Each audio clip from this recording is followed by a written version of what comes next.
You are good, Cassian. And you're brave and brilliant and kind. I could kill anyone who has ever made you feel less than that. Less than what you are.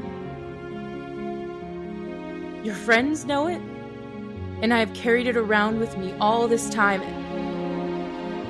that I do not deserve you.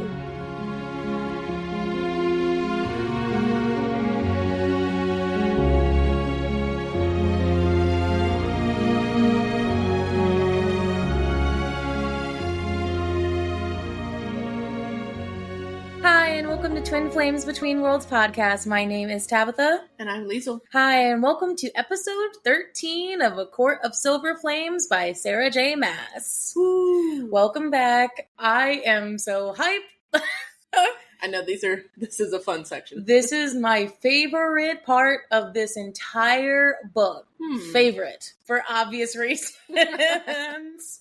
And a culmination, if you will. So I am super hyped. So first things first, explicit warning for this section. Even though it's not as explicit as previous scenes. It was racy. There is some sexual innuendo and some sex. So yes. There's going to be sex in every scene. It's Nesta and Cassian. I mean, fair. Mm-hmm. So it's Cassian, fair. So be wary of little listening ears, or if you don't care, power to you. But actually, so we are also, for the third week in a row, sponsored by Torain. It's at Torain.org, just to let everyone know. So it's Torain creates bold, eco-friendly bags from upcycled feed bags and recycled plastic bottles. These durable and stylish products are perfect for travel and outdoor adventures. Enjoy an exclusive discount with our promo code TFWB Podcast. That is Twin Flames Between Worlds Podcast in shortened. And then you get a 15% off discount for all the products that you get from that website. Torain. Torain. Yes, like terrain. Terrain. But for. So again, thank you to them for sponsoring this episode again. Thank you. So are you ready to jump right in? Absolutely. All right. Previously on A Court of Silver Flames. So yeah, there was a lot of lore last time. A lot to the, I mean, I loved it. Yes, but of course. And we always love good SJM lore dump. Lore dumps, yeah. So it did start out though, they came back from, Cassian and Nesta came back from the lake after their 2-day fuck fest to the girls' delight. Mm-hmm. And so they had obviously some Valkyrie training, but then there was a very raunchy sex scene. Really good. And then basically the whole last section was Nesta getting invited to the priestess's service, if you will. Like, yeah. I guess it's like a service, but it's like their version of religious services. Their version of Sunday church, but probably every day. Yeah. And so she finds the heart and she accidentally scries for it. Yeah. Using the stone of the cavern and her own bones. But yeah, whatever bullshit that was explained. And then we got a lot of lore because she found out it was in the prison. Mm-hmm. And so of course, Cassie and her go to the prison with Rhys's, I don't want to say permission, but his blessing to take the sword with them. Mm-hmm. And they find the harp, and then hijinks ensue in terms of it fucking with them like a genie. And to their dismay, Lanthus is out of his cell. Yeah. Lovely. Thinking that everybody's gonna die, and then Nesta pulls an ex machina out of her hat and kills him with the sword. After using the harp. After using the harp to teleport in the prison, which we have known throughout the entire series, you cannot winnow or teleport or whatever in that prison. But I guess it's not winnowing. So, yeah, in that case, it's not. So they found that, and now we're here because it's almost winter solstice, and Rhys thought of the great idea of trying to seduce Eris at the Hewn City solstice ball by using Nesta to dance with him. And now we get the aftermath of that, and I am so fucking hype. I am so hype about this. Dangling Nesta in front of Eris and see if he's gonna bite. I'm gonna, just right off the bat, I started loving Eris here. Like, this is where I started to, I mean, I think you did as well, but like... Oh yeah, first time read, definitely this is where I started liking Eris. I just thought he just was so interesting in this section. That's why, like, I'm so excited to talk about it. I know, getting to do a reread now after I'm absolutely in love with Eris. I mean, I wouldn't go that far. No, I'm not absolutely in love. He's like... Not for myself. He's... Good God. I'll try and keep my asterisk to a minimum. Prepare to be subjective. I'm talking to myself. So yes, let's jump right into it. Chapter 56. Let's do it. So a whole fucking month has passed. It's not even, like, SJM doesn't even quarrel. It's a month. Yep. Just another times again. Well, I mean, what else would they be doing? You know, it kind of makes sense here. They're just training and fucking, you know? And dancing. And dancing. And now dancing. Winter is here. Winter has come. And the training starts to get more tough because obviously they're pretty high up in Valaris. Like, and again, Valaris is one of those, I don't want to, a mountain town, if I would say, in terms of like literally the terrain, if you call it the biome, the biome is literally amplified mountains. So, we're calling Mike there. Of course, I love you. I think that, what is it? I mean, just think of it living up in the Rocky Mountains. Of course, like the winter is going to be bad. So she basically monologues about how there's like frost on her weapons and on the shields and everything. And with the extra fact that courtyard is outside. Yes. So lovely. But they still all go. So they still all go. And the most important part of, before Gwen is very strict in saying Valkyries get taught to fight in all types of weather. It's like, yeah, we know. The most important part about this, and this is how I knew it was we're getting close to the end of the book, is Nesta is finally at a healthy weight. Her gauntness is gone. You know, she had to get a bigger pair of leathers. She did it. I know. And it's like that part where Feyre just kind of one day woke up and was like, looked at herself and was like, God, I kind of remember when I looked so terrible before. But now I look good. Yeah. So I was like, I love that detail.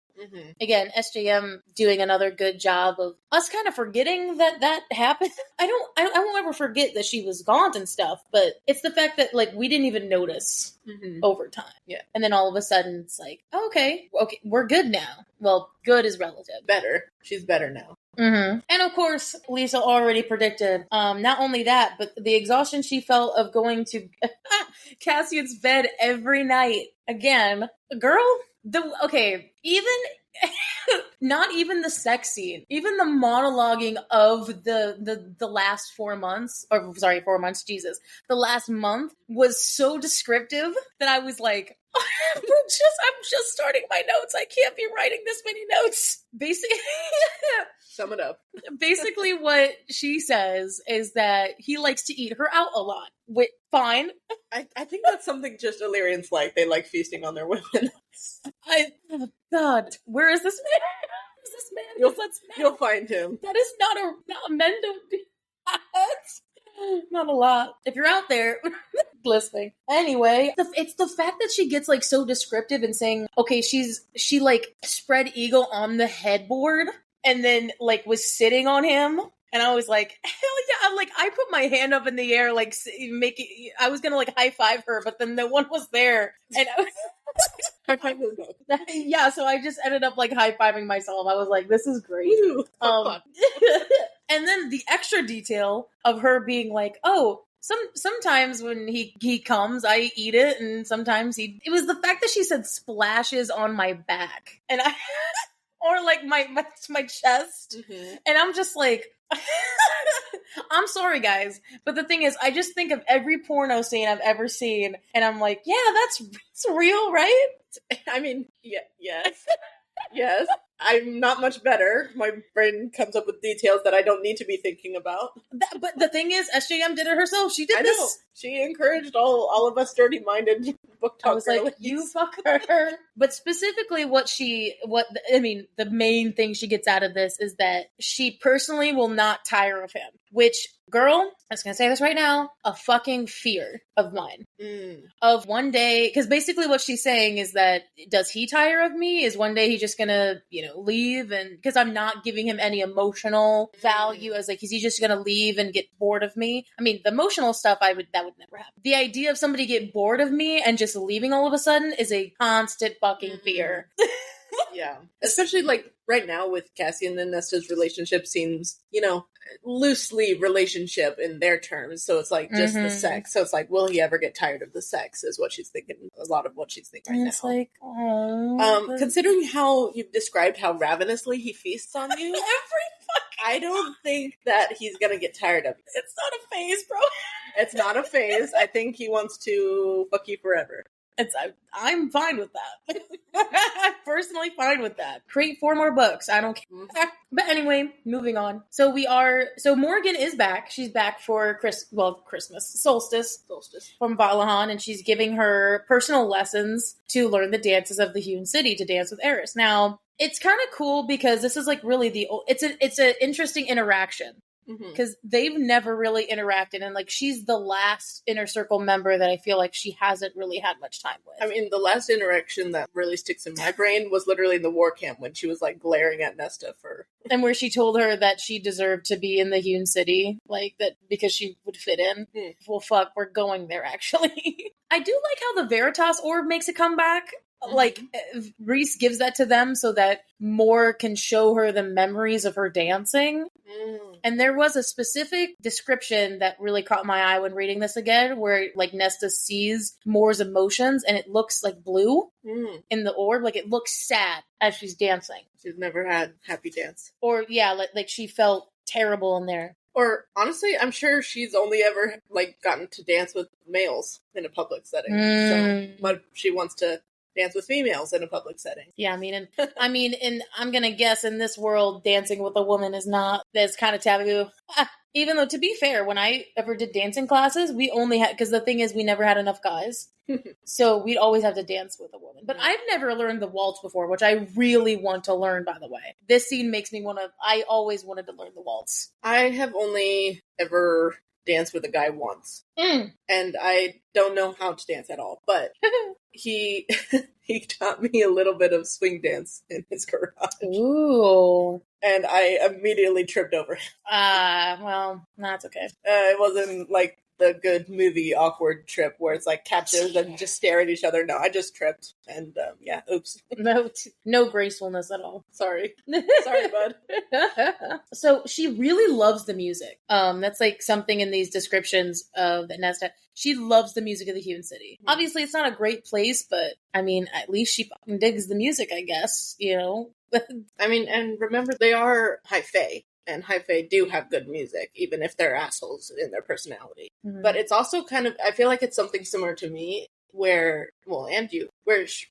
she likes to hear the different types of music. So it's like, oh, the hewn city music is different from what I've heard before, but it's really interesting. I like it, kind of thing. She's just a music enthusiast as well, so it's interesting. Yeah. And obviously they're probably more, these musicians are more, they've lived longer, so they've been able to practice their instruments longer than humans, so they're probably just better overall. Yeah. Practically. Think Asian kid and music, and then for 500 plus years. So are all the musicians just Asian fairies in your mind? With how good they are, probably. They don't have the looks. I'm just saying the thing is, I have met very many good Asian violinists, specifically. Yes. Try not to make that sound racist at all. I know. So, funny enough, Moore's like, so what are you wearing to the dance? I guess one of my dresses. She's like, you should probably wear something else. Something that will entice Eris, because, again, this is the point of us doing this. Less modest. And then she looks at Moore, goes, I don't want, like, your kind of dress. Yeah. It's like she's trying not to be insulting, but she's like, I can't wear something you're revealing. Yeah. Which is fair. I feel like that's like subtly me and you in a way where like you wouldn't ever wear something that I would, but it's not like my shit's like super revealing. No. And Nesta says that the human hasn't been ripped from her completely. I mean, yeah, because she was born in modesty. Of course that makes sense. Yeah, also this is like the first normal conversation these two have ever had. Even if it's awkward, it is normal. Yeah, it's, I was a little bit surprised, but also, the fact that she even called her by her name. Mm-hmm. She's like, thanks, Morgan. And it's like, the full name, but still. You can call me Moore, by the way. Like, Amren's the only one. I mean, honestly, I think Nesta should call her Morgan, since Amren does too. Yeah, and, they're so similar. But I don't think Moore like that. She's like, it's just more to you. You haven't earned the honor of calling me Morgan. That's like, no, only because, probably only because Amren's way older than her. Mm-hmm. So, actually, Moore does follow Nesta down to her library work because apparently there's some research that she needs to do for Valahan down there. And so they're awkwardly, I could just imagine them awkwardly walking down the steps and not saying anything. And then Nesta just kind of looking over her being like, so are you cool with me trying to seduce your ex-fiance? And it's like, well, I don't really think of him as an ex-fiance. I think that's a little bit, she's like, fuck, I don't care. She's like, you're going to make him crawl by the end of it. And then I kind of liked her response because she's like, I don't think that was a compliment. It's like, it's a dig, but it's not, I don't think Moore meant anything by it. But I think especially with this whole scene is, this whole idea and concept is interesting, right? Because they know how, what their perception of Nesta is when it comes to being so, I don't know, I won't say two-faced, but so good at playing the game that like she's just gonna fuck Eris's day up. When in reality, especially when we get to it, she's not even paying attention to the whole thing at all. She just wants to dance. She's not trying to seduce him. She doesn't care. She's like, I have a dance partner who knows how to dance, and I'm gonna dance. And so it's, I just think when Moore says it here, it's like, oh, you're gonna make him suffer. It's like, wait, what? Like suffering, but dance is not suffering. And she has like an innocent vibe to it. I'm like, okay, well, I guess because I don't know, they seem her as so like evil. Yeah, evil, menace. I don't even say evil, but like there's another word, but bitchy. But that's not the word I'm looking. But it's like less than evil, but just like a bad person. It's like, oh, well, I know if you get fucked over by her, it'll be funny though, but not when it's done to me. Like a cruel kind of thing. Yeah, cruel. That's a good word. Sorry. And to Nesta's shock, when they get down there, Clotho gets up and hugs Morgan. Which I don't think I've ever seen Clotho get up from her desk except for that first time with Rhys and Feyre when she walked them down. Yeah. She does not hug anybody, but it would make sense since Moore is the one who found her. And then also with Moore being the one to help all the other priestesses down there as well. I mean, Rhys helped too, but it seems most of the priestesses, they're females, and so they'd probably flock to Moore. Or they were rescued by her specifically. Yeah. Nesta does realize that Moore is the only person she doesn't smile at, and I was like, that's kind of sad. She's like the one friend that you're not going to please. Like, maybe eventually, but it's going to be hard for you to please her. Yeah. Girl, this is I'm so glad we got to this because I've been waiting to talk about this for like a hot minute. So guess who is coincidentally, you might say, in the library for the first time when Moore's there? Emery. So, because Nesta goes into the side and she's like, oh, Emery, you're here. What a coincidence. She's like, oh, I wanted to see where you two guys worked. And then immediately looks down, goes, in legit sighs at the sight of Moore. I always forgot how beautiful she is. Gay. I immediately knew then. I was like, I've read a book before and I've watched a movie. They are fucking endgame. And we already know one of them is gay. Yes. And I'm gonna... And the other one thinks the gay one is pretty. So I'm gonna guess, even if it's bisexual, she wants more. She wants more. Yeah, she wants more. She wants more. So, nope, it's case is closed. I know who Moore's gonna be with. Got it. Yeah. Just from that one fucking moment. They're gonna be the lesbian couple. And I'm so excited because we made a joke about that because it's like Moore does like the Illyrians. She's just not gonna end up with a guy. She's tried out the Illyrian males. Not so much, well, they're great, but like not the one she wants. She wants the female Illyrian. She had the best Illyrian guy, right? Yeah, and then, she didn't even like that. Well, she like it was like a good person to have a first time with. Yes, but not like an actual sexual thing. Yeah, and unfortunately, that is also her time with Cassian is also associated to her getting away from her family and what happened with Eris and all that. So it's like I think she needs to find an Illyrian lover, specifically this Illyrian female Valkyrie, strong warrior. I told you she's going to end up with like a warrior woman. But here we go. Nesta literally has to draw Emery away from looking down at Moore. It's crazy. Very lovingly, Gwen got Nesta and Emery presents for the winter solstice. So she takes that. Well, she runs away to get the presents. Aww. Which is so sweet. That's totally like Irene, my friend from high school. She'd be like, oh, I got you presents. And then me and Avery are sitting there like, shit, you got us presents for this? Oh, crap. Shoot, where's our presents? We didn't get presents. Right. So as Gwen goes to get those things, Emery... So they're on level 5 of the... So they're pretty down. I mean, where normally she is. And Emery feels very uncomfortable down here. Like, that's the first thing she notices. And when they're talking about their training, like, they're kind of trying to talk about the training to get her mind off of it, is that they learned 2 new Valkyrie techniques. Very, very much the first one is like Wonder Woman, where you had to shield someone and propel them into the air. I was immediately thought of Wonder Woman. Shield. Yeah, exactly. And every time I think of that, I just think about that woman's death. And I'm like, so sad. And Diapi, you remember that? Oh, R.I.P. And then the sit-ups with the shields. It was like crunches with the shields in hand. And I was like... I mean, yeah, you need a strong core to be able to carry those around. And, like, if you get knocked down while you're carrying your shield, you gotta get back up. If I was a hot rugby lesbian, I would totally be into that. Women getting up with shields. Or sit-ups, like curl-ups with shields? Hell yeah. Like, dude, I know what the rugby lesbians like, okay? Other rugby lesbians. Or they want a very, very princess pretty girl. That's true. Passenger princess. One or the other. Someone just like them or someone the exact... Exactly. But then Emery did manage to nick the ribbon. No one's been able to cut it, but she's been able to nick it. It was Emery. Yes. So then Nesta finally understands why she feels uncomfortable down here, because Emery hears her father down in the lab yelling at her. I just think Illyrians were not meant to be underground. Oh, I legit thought you were going to say that Illyrians were never meant to be fathers. I mean, most of them, no. Except for 3 specific people.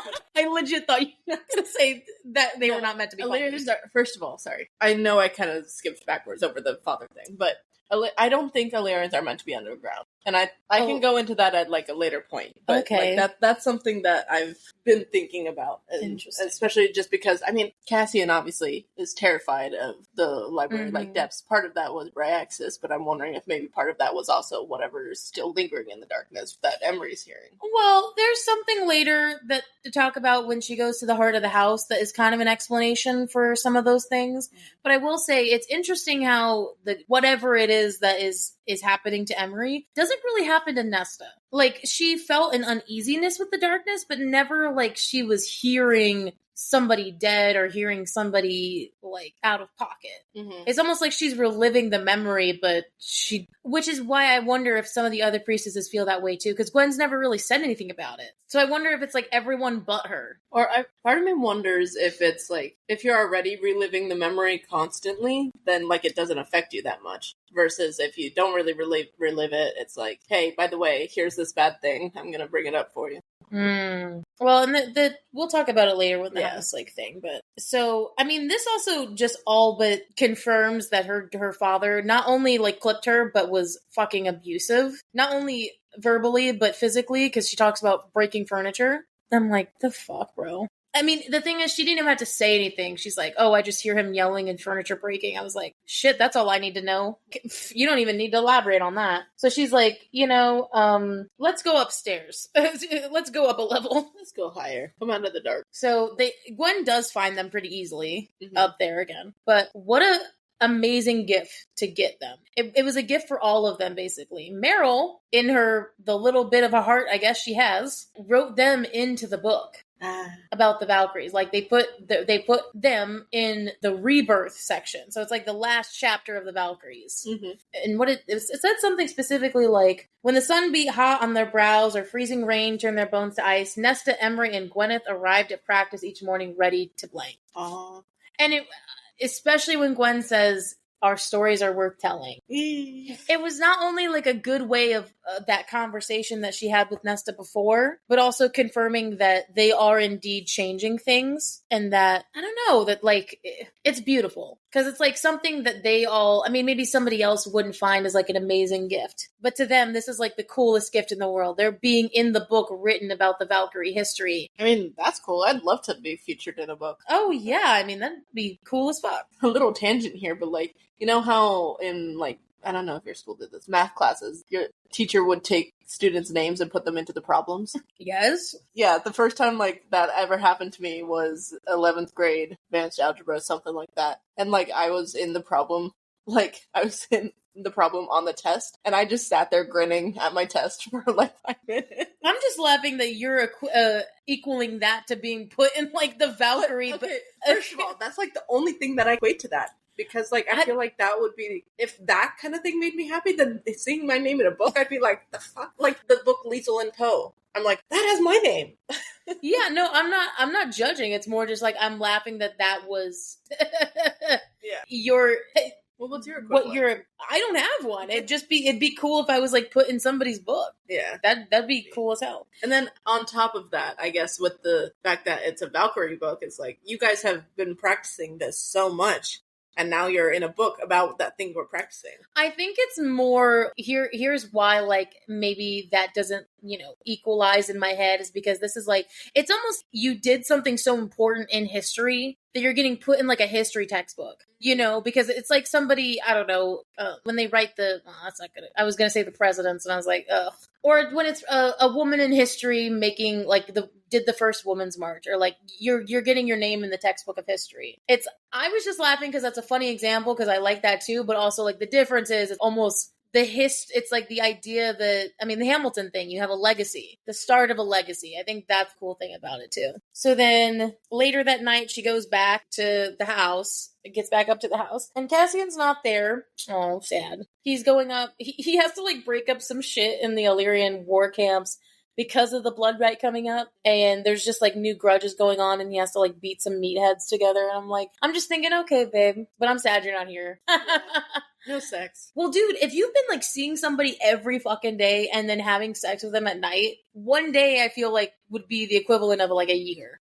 But he's not here. I don't know if that's like dependent. I think that's more just, I'm sad he's here, but I'm going to be trying to do my own thing, I guess. Yeah. That's what I would feel anyway. Mm-hmm. Nesta does try to still her mind, but like she can't calm down. She's like, ugh, I can't do anything. Mm-hmm. This house is so cute, dude. The house gives her hot chocolate to simmer her down a little bit. And here's the big look at this progress. She asked the house to light her a small fire in the hearth. That's big. That's big. That is big. Oh my God. And she's just sitting, she's sitting there like tense as fuck. But then she's breathing in and out. It's almost, Gwen's gift pushed her to be able to do this. She's like, if we're making history and we're doing all this shit and I can't light a goddamn fire and sit there, I'm like, what am I doing? Scared of a fire. I know. And I think the good points about this, there's two small things while she's looking at the fire before I get into what she's thinking in this moment. Mm-hmm. Two things. The rose that she got from the cabin, I keep calling it the cabin. Cottage. They did not fucking there. The cottage from when she went back with Cassian in the last set of chapters is up there, sitting on the mantelpiece. So she didn't give that to Elaine. I thought she was going to give that to Elaine, but she actually just kept it. Yeah. Good. And then here's the description. I have to read it. I don't know what this means. I have no theory about this, but I just don't know why the fuck it's here. There is a figurine of a supple body female, her arms upraised, clasping a full moon between them. Some sort of primal goddess, perhaps even the mother herself. Why is there a statue of perhaps the mother in her fucking room? Dude, is that like... The thing is, we have like been in this room before, and like, I don't think we've ever got a description of that thing. Mm-hmm. Is this like an Elf on the Shelf thing where it just appeared out of fucking nowhere and it's her looking over her? I wonder. Yes. That's the only thing I can think about. I don't know what it means, but... And Nesta's been in that same room, since she was first brought Night Court. Yeah, so I don't know. I'll have to look back, because maybe at the first description of the room and see if it's there. I feel like I brought it up before, but I don't think I brought it up in that room. I don't think we've actually ever seen inside Nesta's room, because the first time we saw her, she was in like the little library nook. Well, we've seen... She was around Elaine. We've seen her in this room before. They've had sex in this room. Well, yeah, but like in like prior. Oh, we never got an initial description of the room. But what I'm saying is that I've gotten a description of this figurine before, but I don't remember if it was in her, because I remember in these notes, I could look back, but I remember this figurine of the full moon goddess thing, but I don't think it was in her room. Unless I'm just, because that's why I said the Elf on the Shelf thing, because I was like, was it in another room and it just fucking popped up there out of nowhere?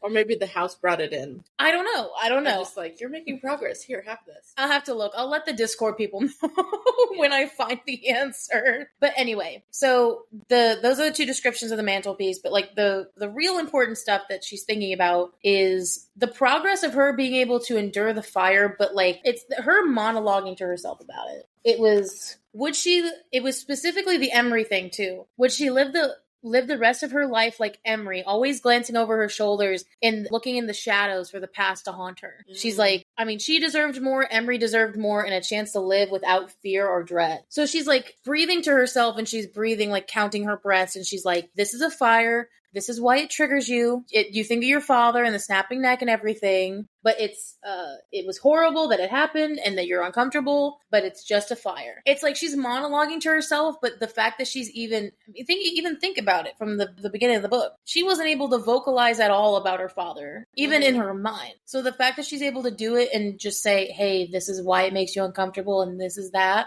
is huge. It is. And I love it so much. And the fact that she just feels a rush of pride for herself. I mean, she should be proud. She should be proud. She says something about it, like a small initial step, like it wasn't a big leap or anything, but I'm like, dude, I tell you this all the fucking time. It's not a sprint, it's a marathon. And you got to take the little successes as they go on, or like, what's the point in like having the end goal, you know? Mm-hmm. Like if you try to sprint for it, you're going to fucking wear yourself out. And then if you try to take it every step at a time, you'll get to that eventually, but it'll take longer. But it'll be for the better. I love how she says she didn't fail, she survived. So instead of like saying specific, because before she's like, she didn't fail anybody, she just survived what she encountered. That's a big step too. Words are very important. If you keep saying you failed, but then not really. It was like me when I was in college and I was like, I would look at myself in the mirror and I would tell myself I looked ugly. And then I like told myself to tell myself I was beautiful every day. And then at some point it actually just clicked. And I did look at myself and go, I genuinely think I'm pretty. Oh. No, it was a real moment for sure. So it kind of does. If you keep saying it, it'll eventually come true. I'm still waiting for that. Well, do you sit in front of the mirror and actually say that, though? No, because I hate looking in the mirror. Well, I don't love looking at it either, but as kind of a big success, she opens her eyes and there is a trail of evergreens going outside of the room. And I just want to let you know, evergreen, well, the first thing I thought of was Christmas. It's like, you know. Got it. But evergreen also is like eternal life and hope. There's like a bunch of descriptions about evergreens and what they mean, but I'm like pretty sure that's what it is. I just know it as the distinction of all like the pines and stuff. Yeah, it's also like that's it, like the signal for Christmas. It's renewal. That's why they have that as like the Christmas tree. Evergreens just are evergreen. That was literally like my definition. Just the practicalness of it instead, like there's an actual reason why it is. So it's not only this isn't only her solstice gift, this is her revival or the start of the new life. So the house literally leads her all the way down into the pit, and she actually goes to the bottom of the library, which she hasn't been there since. Well, she's never been there though. That's the thing. Only Feyre was the one who went down there. She ran up. Like they were down at a spot, but like she didn't go all the way down. Oh, I thought they were all the way down. No, because like because Feyre went further. Like, so when Nesta describes where she so she got to a point, like she gets to the edge of the darkness wall, and then it's like, okay, this is where I was. Because they were still able to see. Oh, okay. And then Feyre got to a point where then they were like crawling around, not being able to see. So she went like further down. Yeah, for some reason that processed in my head that they were on the same floor. She just went deep. So how I describe the library, just a quick side note, the pit is like below the 7th level. The 7th level of the library is like where the books are, but then there's like an actual just pit where there's nothing there. Like that's where Bryaxis was. I picture like when we're just thinking like pit, like I'm just thinking the troll market from Troll Hunters, the Netflix series, where it's like they have like all of the buildings around like as like an actual market, like an underground city kind of thing for the trolls, but in the center they just have this giant ass pit that you get sent to if you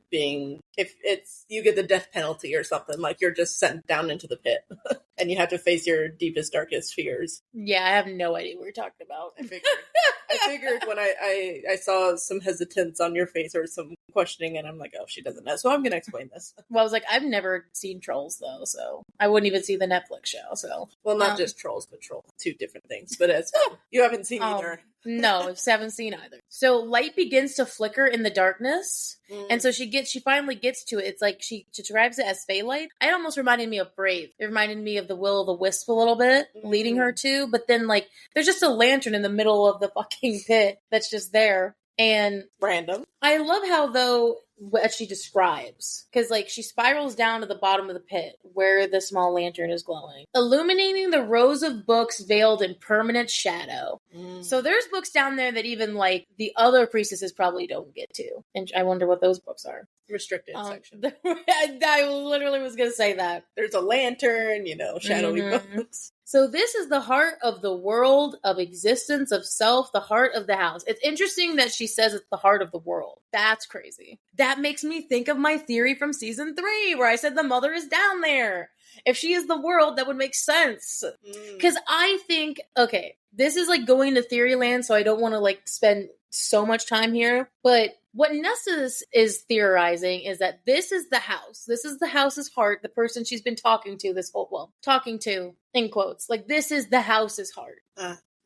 Which I can agree with, but, like, I don't know, something seems off about it, because, like, is the darkness in the library also that? It almost seems like two separate entities. So I'm like, am I missing something, or are they one and the same? Like, it's not really confirmed. I mean, theory that I'm working with right now, because I'm also not going too far into it, is that, because I have been convinced, good job, that it is the mother down there, or something connected to the mother. But I think whatever it is that's like causing these voices, the despair, like whatever that darkness is around it, I feel like that could be wards. It could be like wards around it. And it's like they're designed to send everyone away. So it's like triple or double defense kind of thing of having it be in such a protected library for one, and then having Rex's down there, and then having this next layer of darkness that like scares everyone else away. Deterring everyone but her. Or somebody like her. Someone who maybe has connections to the mother. Dude, I'm telling you what. So, in answer, the house laid an evergreen spring at her feet, which is like, again, I think that there's some ambiguity here, so I'm going to say that we're right. I think that there's two separate things going on here, and I don't think that the house is... This is the house, but maybe it's the mother. Who the fuck knows? Because why did it all of a sudden become this way when it wasn't that way before? When she lives in it. Yeah. I think the house is like kind of its own thing because we've never really seen it interact like this. It hasn't been an active like personality from what we've seen before. But I wonder if it is like the mother down there or something connected to the mother. What if that like possessed whatever personality the House of Wind is, like the spirit of that? I'm thinking arc now. Dear, it's so funny. D&D like reference. Our first D&D? Our first D&D reference, yeah. Of our D&D campaign. But yeah, so it's like somehow possessed the House of Wind to use that connection that it has to Nesta to bring her down. Well, it's interesting what Nesta then says, because Nesta says that it's... Let me give this specifically, because you don't want to, like... These can always be fucking Twitch. You were trying to show others who you are down deep. What haunts you? You're trying to show them all those dark, broken pieces, because like the priestesses in Embry, we're the same. So she's trying to say that, so again, against yours, she's trying to say that this is what the house is doing. It's trying to show them the broken bits because they're all broken. But I don't know. I think there's been so many times where like a character in the book has given us some bullshit explanation, and then we find out later it's like, oh, no, that's not actually what it was. Right. Just so to throw us off. I don't trust it. I think there's more to it than that. But anyway. But it's something to think about. It's a sweet sentiment. Yeah. So in a very good moment of metaphor here, she blows out the light and embraces the darkness around her. And especially because she says she feels a phantom touch. And I'm like... For Axis? Definitely not him. I don't think so. We still don't know where he is. She is not afraid, and the house is her friend. I love that. The house will protect her from whatever's down there. Dude, this is going to be their house. I knew this from, like, the start. I was like, this is going to be Cassian and Nessa's house now. Like, this is going to be their place of residence. They fucked on almost every surface, so... This could be no one's house anymore. Yeah. Also, Reese, we're going to have to change the solstice parties to not up here. Because remember, no, Starfall. They had Starfall up here. Well, okay, Starfall could technically be up there, maybe, although they do have the River House now. But, like, have it up there, but be like, okay, we have a specific cutoff. You need to be out of here by 8 p.m. because we're going to be busy. Or you guys need to not fuck for a month so we don't have to smell it when we get to the fucking, Right. like... Reese gives them a rule for that. You gotta just fuck in the townhouse, I guess. For a little bit. The month before Starfall, or any party that needs to happen up there, go fuck in the townhouse. Good lord. I mean, it's open. It is. Now, one of my favorite chapters. Chapter 57, 58, baby. What's it with the 50s? I'm telling you, dude, she's doing this on purpose. Yeah, she has to be. Finally, we are at the party in the Hewn City, and we're starting in Cassian's POV, baby. Oh my god. He wants to drink automatically. Yes. He's like, he is not happy about the situation. Remember his reaction from the last episode where he's just like, over my dead body. He said over my dead fucking body. Right. I appreciate how Cass says winter solstice used to always be my favorite fucking holiday because I got to drink, have a snowball fight, hang out with my family, and now for the last 2 years it's been the worst fucking holiday ever. And this is why I love that we got Frost and Starlight. Yeah. This whole 2 chapters makes Frost and Starlight so worth it because of the change and the difference between Solstice now and Solstice then. Yeah. Even though Frost and Starlight was painful as fuck. It was so hard, and I was like, but it was important, no. and it set this up so perfect. Yes, it set up this whole moment. So I can't believe we're back at Solstice already. It's been a whole year, man. Baby's turning 22. Oh, God. Me reading this when I was 18, and now I'm like 25. And I used to think 22 was like 4 years away. I know. I don't feel too. You don't act 22. Yes, I act much younger. Well, no, I was going to say older. Really? Mm-hmm. I feel like in my mind I act much younger than 22, but then outwardly I'm older than that. But... It's because you're around people that are older than you. That's true. That's true. I have to act older. Or I have to act younger, I don't know. But I'm almost 23. I do love these moments, though, when even though Cassian feels uncomfortable, he brings up these subtle moments from previous solstices. He says he woke up one solstice morning and he was in a blonde wig and an evergreen loincloth. I want to see that. I want to see what led up to that. I also want to visually see this. I want to visually see this. It almost, you know, all those memes where they talk about what Tamlin looked like during the rite? Yeah. This is what I imagine him looking like. Wait, it was just a blonde wig and an evergreen loincloth. Yes. Put that into ChatGPT. Oh my god, we gotta do that later. We'll also put that in the Discord. Yes. Cassian in a blonde wig and an evergreen loincloth. Give us Cassian. I don't know if that will violate the OpenAI policy. Fuck, I don't know, man. I don't think I can't do that. That goes against our guidelines. I don't think a loincloth would be able to fit that. Unless it doesn't say how big the loincloth is. No, it doesn't. Anyway. You need a pretty big one, but... Anyway. So, good lord. Nesta would dance with Eric tonight. He had a month to prepare for this, and he's still not prepared. Still not prepared.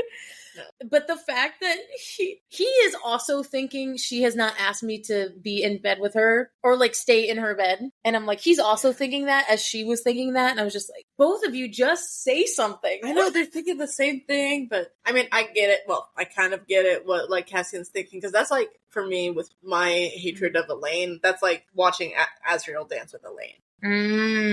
Yeah. And the worst person. Yeah. Though I will say he does feel a little bit smug that he's been fucking her for the last month. Yeah. And he's like, well, at least I've been getting that, you know? Yeah. The only time he would ever have such like an arrogant male moment. He has to have some. Though Eris in Night Court Black? So this is where I told you at the beginning of the episode that I actually dig Eris in this scene. I would love to visually see him red-haired fucking beauty in with his pale ass skin, black, pale ass skin, fiery hair. Lucian would not look good in Night Court Black, not at all. He needs green, which is why Elaine. Anyway, that's not what we're talking about. So again, they're standing normally like how we are in the Court of Nightmares. We get it. We know. Cass and Az are at the foot of the dais. Moore's kind of up top next to them in her red dress. Her scantily... I feel like that would be me in the Court of Nightmares. Yeah, you'd be standing next to the throne in the scantily dress. They also... I do appreciate, though, even though this scene is kind of funny and there's, like, beautiful romance in this scene, it's like, they have to remember that Kier is still important to this, even though they fucking hate him. Yeah. if they think war is about to be, like, it's the politicalness of this moment that they need to also think about, which I'm glad that they're still thinking about, is that they can't piss him off because they still need his forces if they're going to be fighting another war. So they're being a little extra better tonight. They're also going to be still their asshole selves. Yeah. Look at how much Feyre has grown, though, since coming to the Hewn City for the first time. She just falls into the role so easily. I know. She's had her practice. Good for you. I'm just, like, holding my thumb up. I'm, like, so happy for her. 2 years of practice.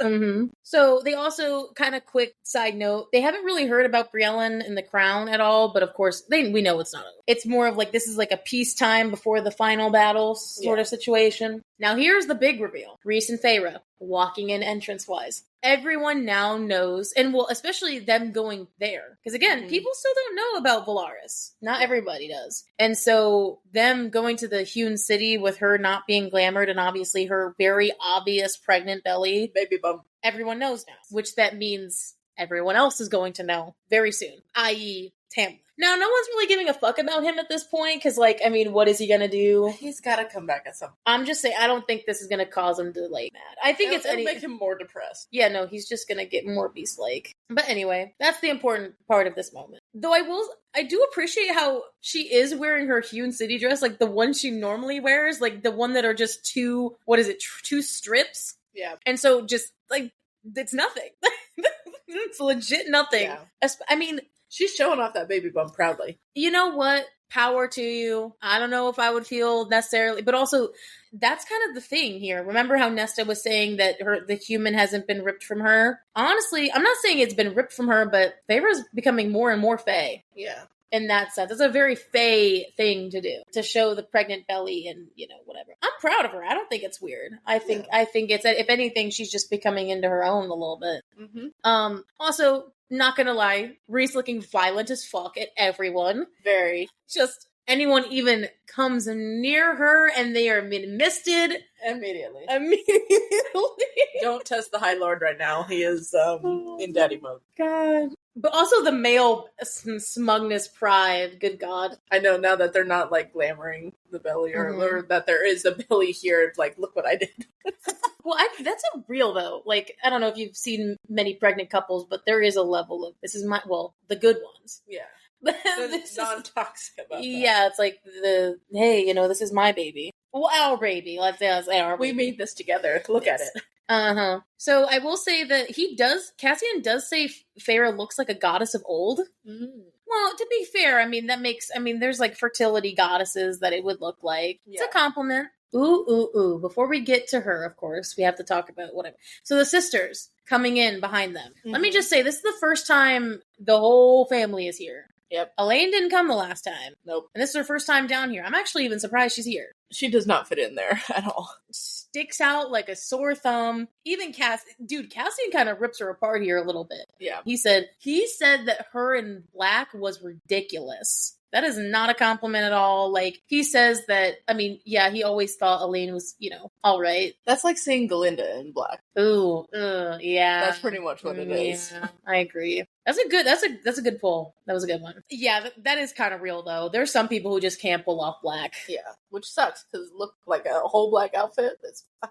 It could look fine as fuck, but, like, just it doesn't fit with some people's skin. Not just their skin, but, like, it could be hair color, too. It's just their whole ensemble. Mm-hmm. Which is the main... So the only reason I bring that up is because that is the main point for theory people, where they're like, Elaine's not going to be in the Night Court forever. Which is a good point, I think. It's specifically how he says it, too.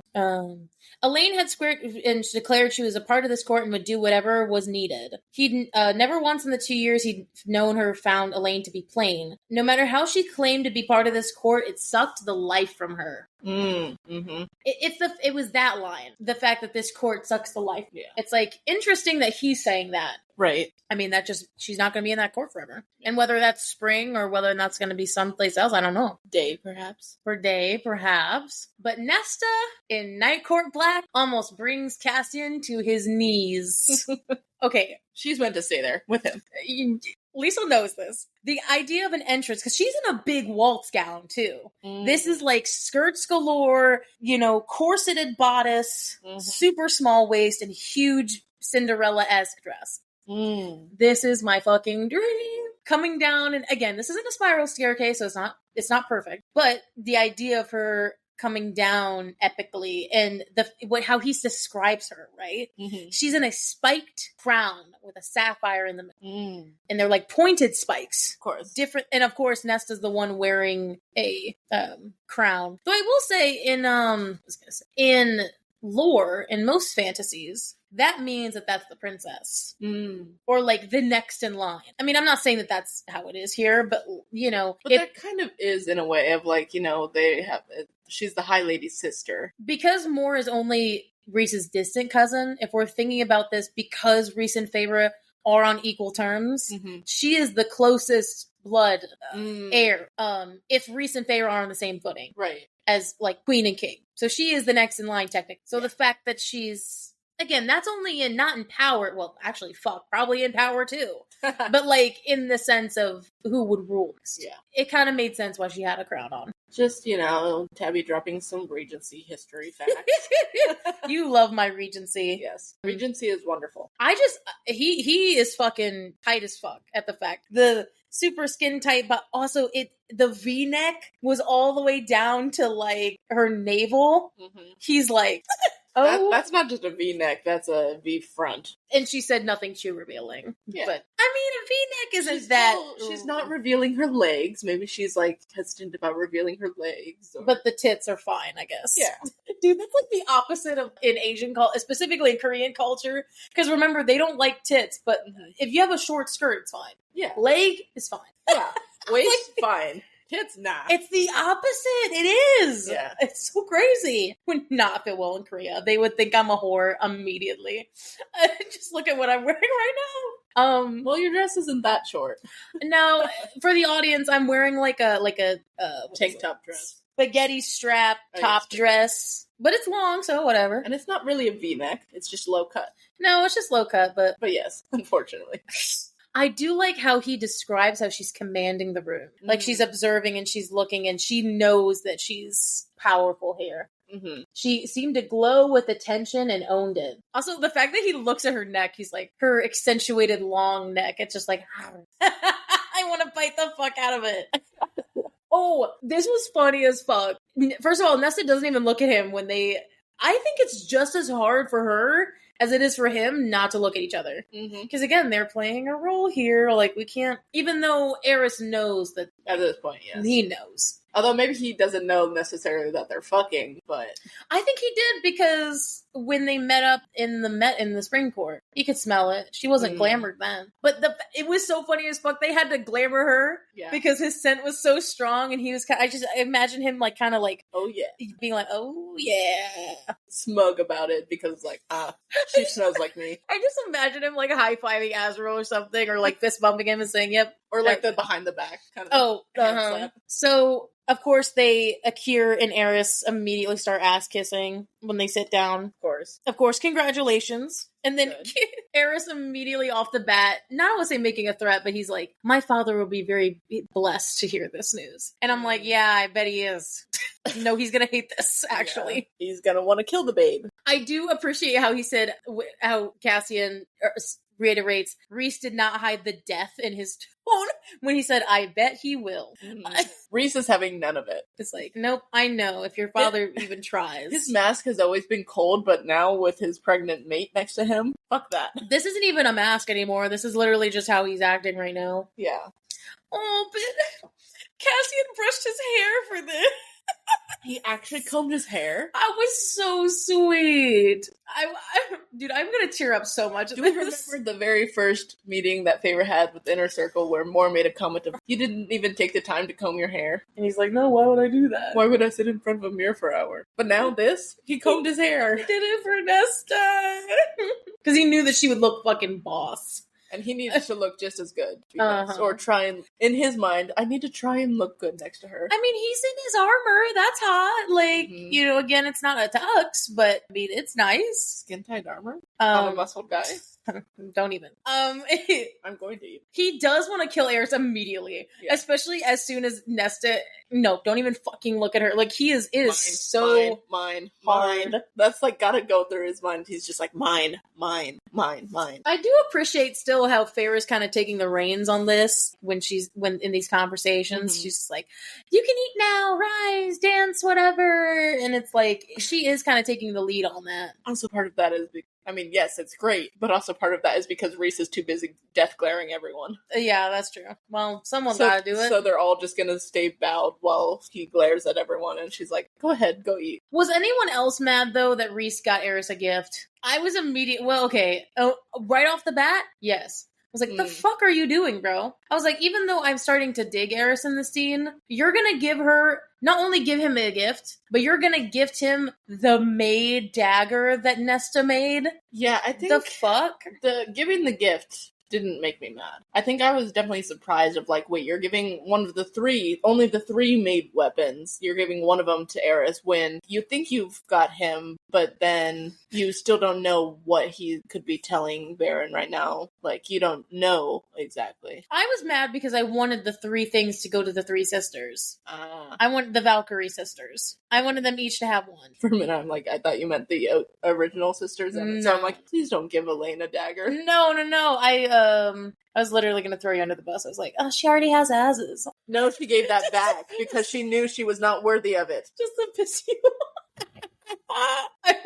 So it's just, it's so funny that, that's why I was mad. I was initially kind of pissed as hell. I was like, you're already trying to get his alliance through Nesta. Like, I don't think you need to get another thing. But it's Reese, though, so there's some ulterior motive here besides just giving him the knife. Yes, but I feel like the way I saw it was that he wanted to give this gift as in to draw Eris's attention to that first, of like, here's the bribery kind of gift. Like, the gift is the bribery. And then with what we're about to go into of like, here's Nesta if you wanted to dance and have a good time. So not trying to draw his attention away from the fact that Nesta was only there to seduce him. But he still gives him the knife in the end anyway, even though, like... That's true. There's no promise of marriage in this. That's true. I feel like there's an ulterior motive beside, like, he wanted to see what would happen if he had the magic, like, what he would do with it. Because, again, they have the upper hand. They have all the magic weapons. They're good.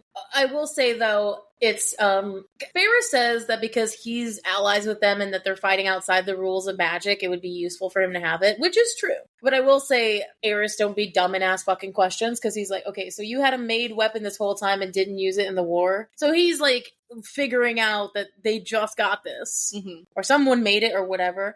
It's funny, or it's interesting that he can feel the flame inside of it, because he said that there's flame in it. Perfect for him. So he knows that there's something in there. Yeah, and then Feyre, like, threatens him. She's like, don't fucking act, like, don't take our generosity for granted. Like, don't ask questions when I'm giving you something so valuable. They could just as easily turn it around and stab him in the heart with it. So that's true. Because he's got to dance first, so. It's so, okay, this whole thing is, this whole little interaction is kind of funny. She's like, no, Feyre's like, I would normally dance with you, but my condition, da-da-da. And then Reese is like, yeah, of course. And then it's the fact that Elaine looks so eager. Eager to dance with the brother? Fuck no. I think it's, like, funny because it specifically said Elaine gave a passable impression of appearing interested. So I don't, like, think... I mean, I think that was, like, the plan. Make her look desperate, and then Nesta look like she doesn't give a shit, and then make Nesta go. I mean, yes, but also, like, just the idea of Elaine, like, pretending to... Or maybe even wanting to go with Eris just to spite Lucian. That's why we knew Eris... That's why we knew Nesta was going to be the one to have to do this, because Elaine wasn't going to dance with him. Also, she'd be too terrified to dance with him. Her dancing with a fae? I don't really think she's ever danced. I mean, they said she always just buzzes around at the parties talking to people. Well, they said she danced, like, at, with Grayson, but we never saw that shit. Maybe she fucking sucks. I don't know. But, so basically the trick is, okay, give him the person who doesn't really seem interested versus the other one. Get the hard to get one. Because, and again, I'm going to reiterate this so many times during this, Nesta she is so fucking bored. All she wants to do is dance.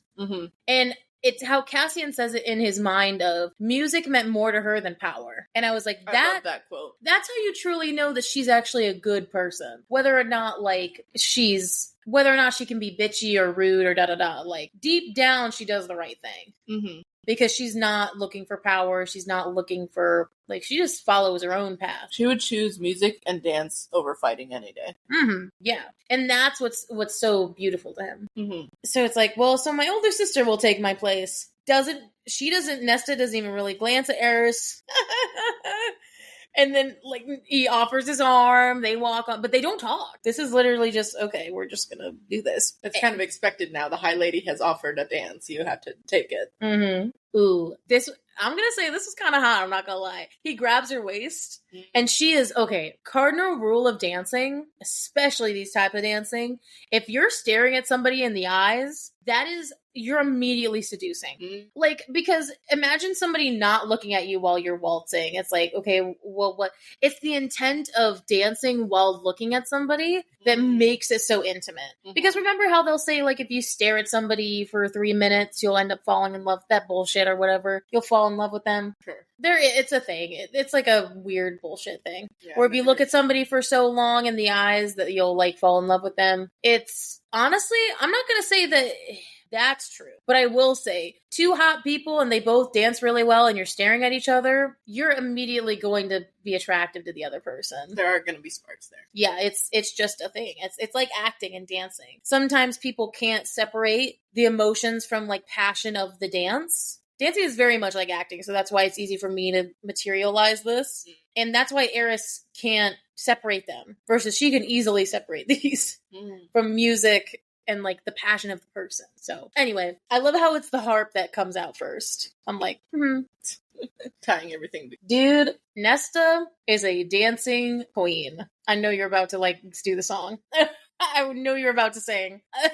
Dancing queen, young and sweet, only 23. No, she's older than that. But she's like 25. She's 25, but 23 is closer than 17. Which is kind of wild that she's 25 and I just turned. You'll find your Cassian soon enough. I better. Elaine severely undersold how good she was. And I don't know if this is because she's Fae now, and that just upped it by, like, 10 times. I mean, I would say so. Or maybe she was playing it down. Maybe she was playing it down. I don't know. Eris and Cassian are both fucking shocked at her dancing. As they start to dance, and then we're still in Cassian's perspective here, he describes her as going, like, taut and like, strong at different moments. Like, I literally imagine the 2015 Cinderella movie. Yes. With exactly. Yes. When they're first dancing and how she kind of, like, her neck going back, and when it says, like, taut and everything. Yeah. Or loose. Like, she's not stiff. She's literally, like, very loose, like, melting in his hand. She's following the music as well as just enjoying the music and not really thinking. Which, I mean, to somebody who can't dance, you can't not think when you're trying to do steps. Let's just say Eris and Nesta are basically doing the night court version of that Cinderella dance. Yes. I think that and also, it's just hard to dance like that if you don't know how to. I would love to dance. I would love to waltz dance if I figured it out. I don't know how to dance. And as you've said, I dance like a white girl. I am not good at, like, following steps or anything like that. I want to be able to dance so bad. It's just, you can't really move your hips that well. That's the thing. I am clumsy and awkward. I mean, dude, you could take dancing lessons to learn how to dance. That takes money. But yes, I could. Well, I'm saying that in relative terms. Relatives, yes. So, I love this. So then we get to Nesta's perspective and the music is burning through her, right? All she's thinking about is the music. Like, she thinks the Veritas orb did not do this justice. The music here is way more beautiful than hearing it on a recording. Well, probably also because it was showing Moore's memories, and Moore wasn't focused on the music then. It wasn't good for her. I like how she's describing that she's, like, worshiping and honoring the dance. Because she's like, I love how the musicians are playing and, you know, whatever. And it's just, I love this. I just love how this is written. Especially as somebody who loves to dance and as somebody who is very, like, artistic and, like, musical. It's very beautiful. I want to see it. I was going to say this later. I was like, these two chapters I want to see visually so bad. Yes. So bad. Yes.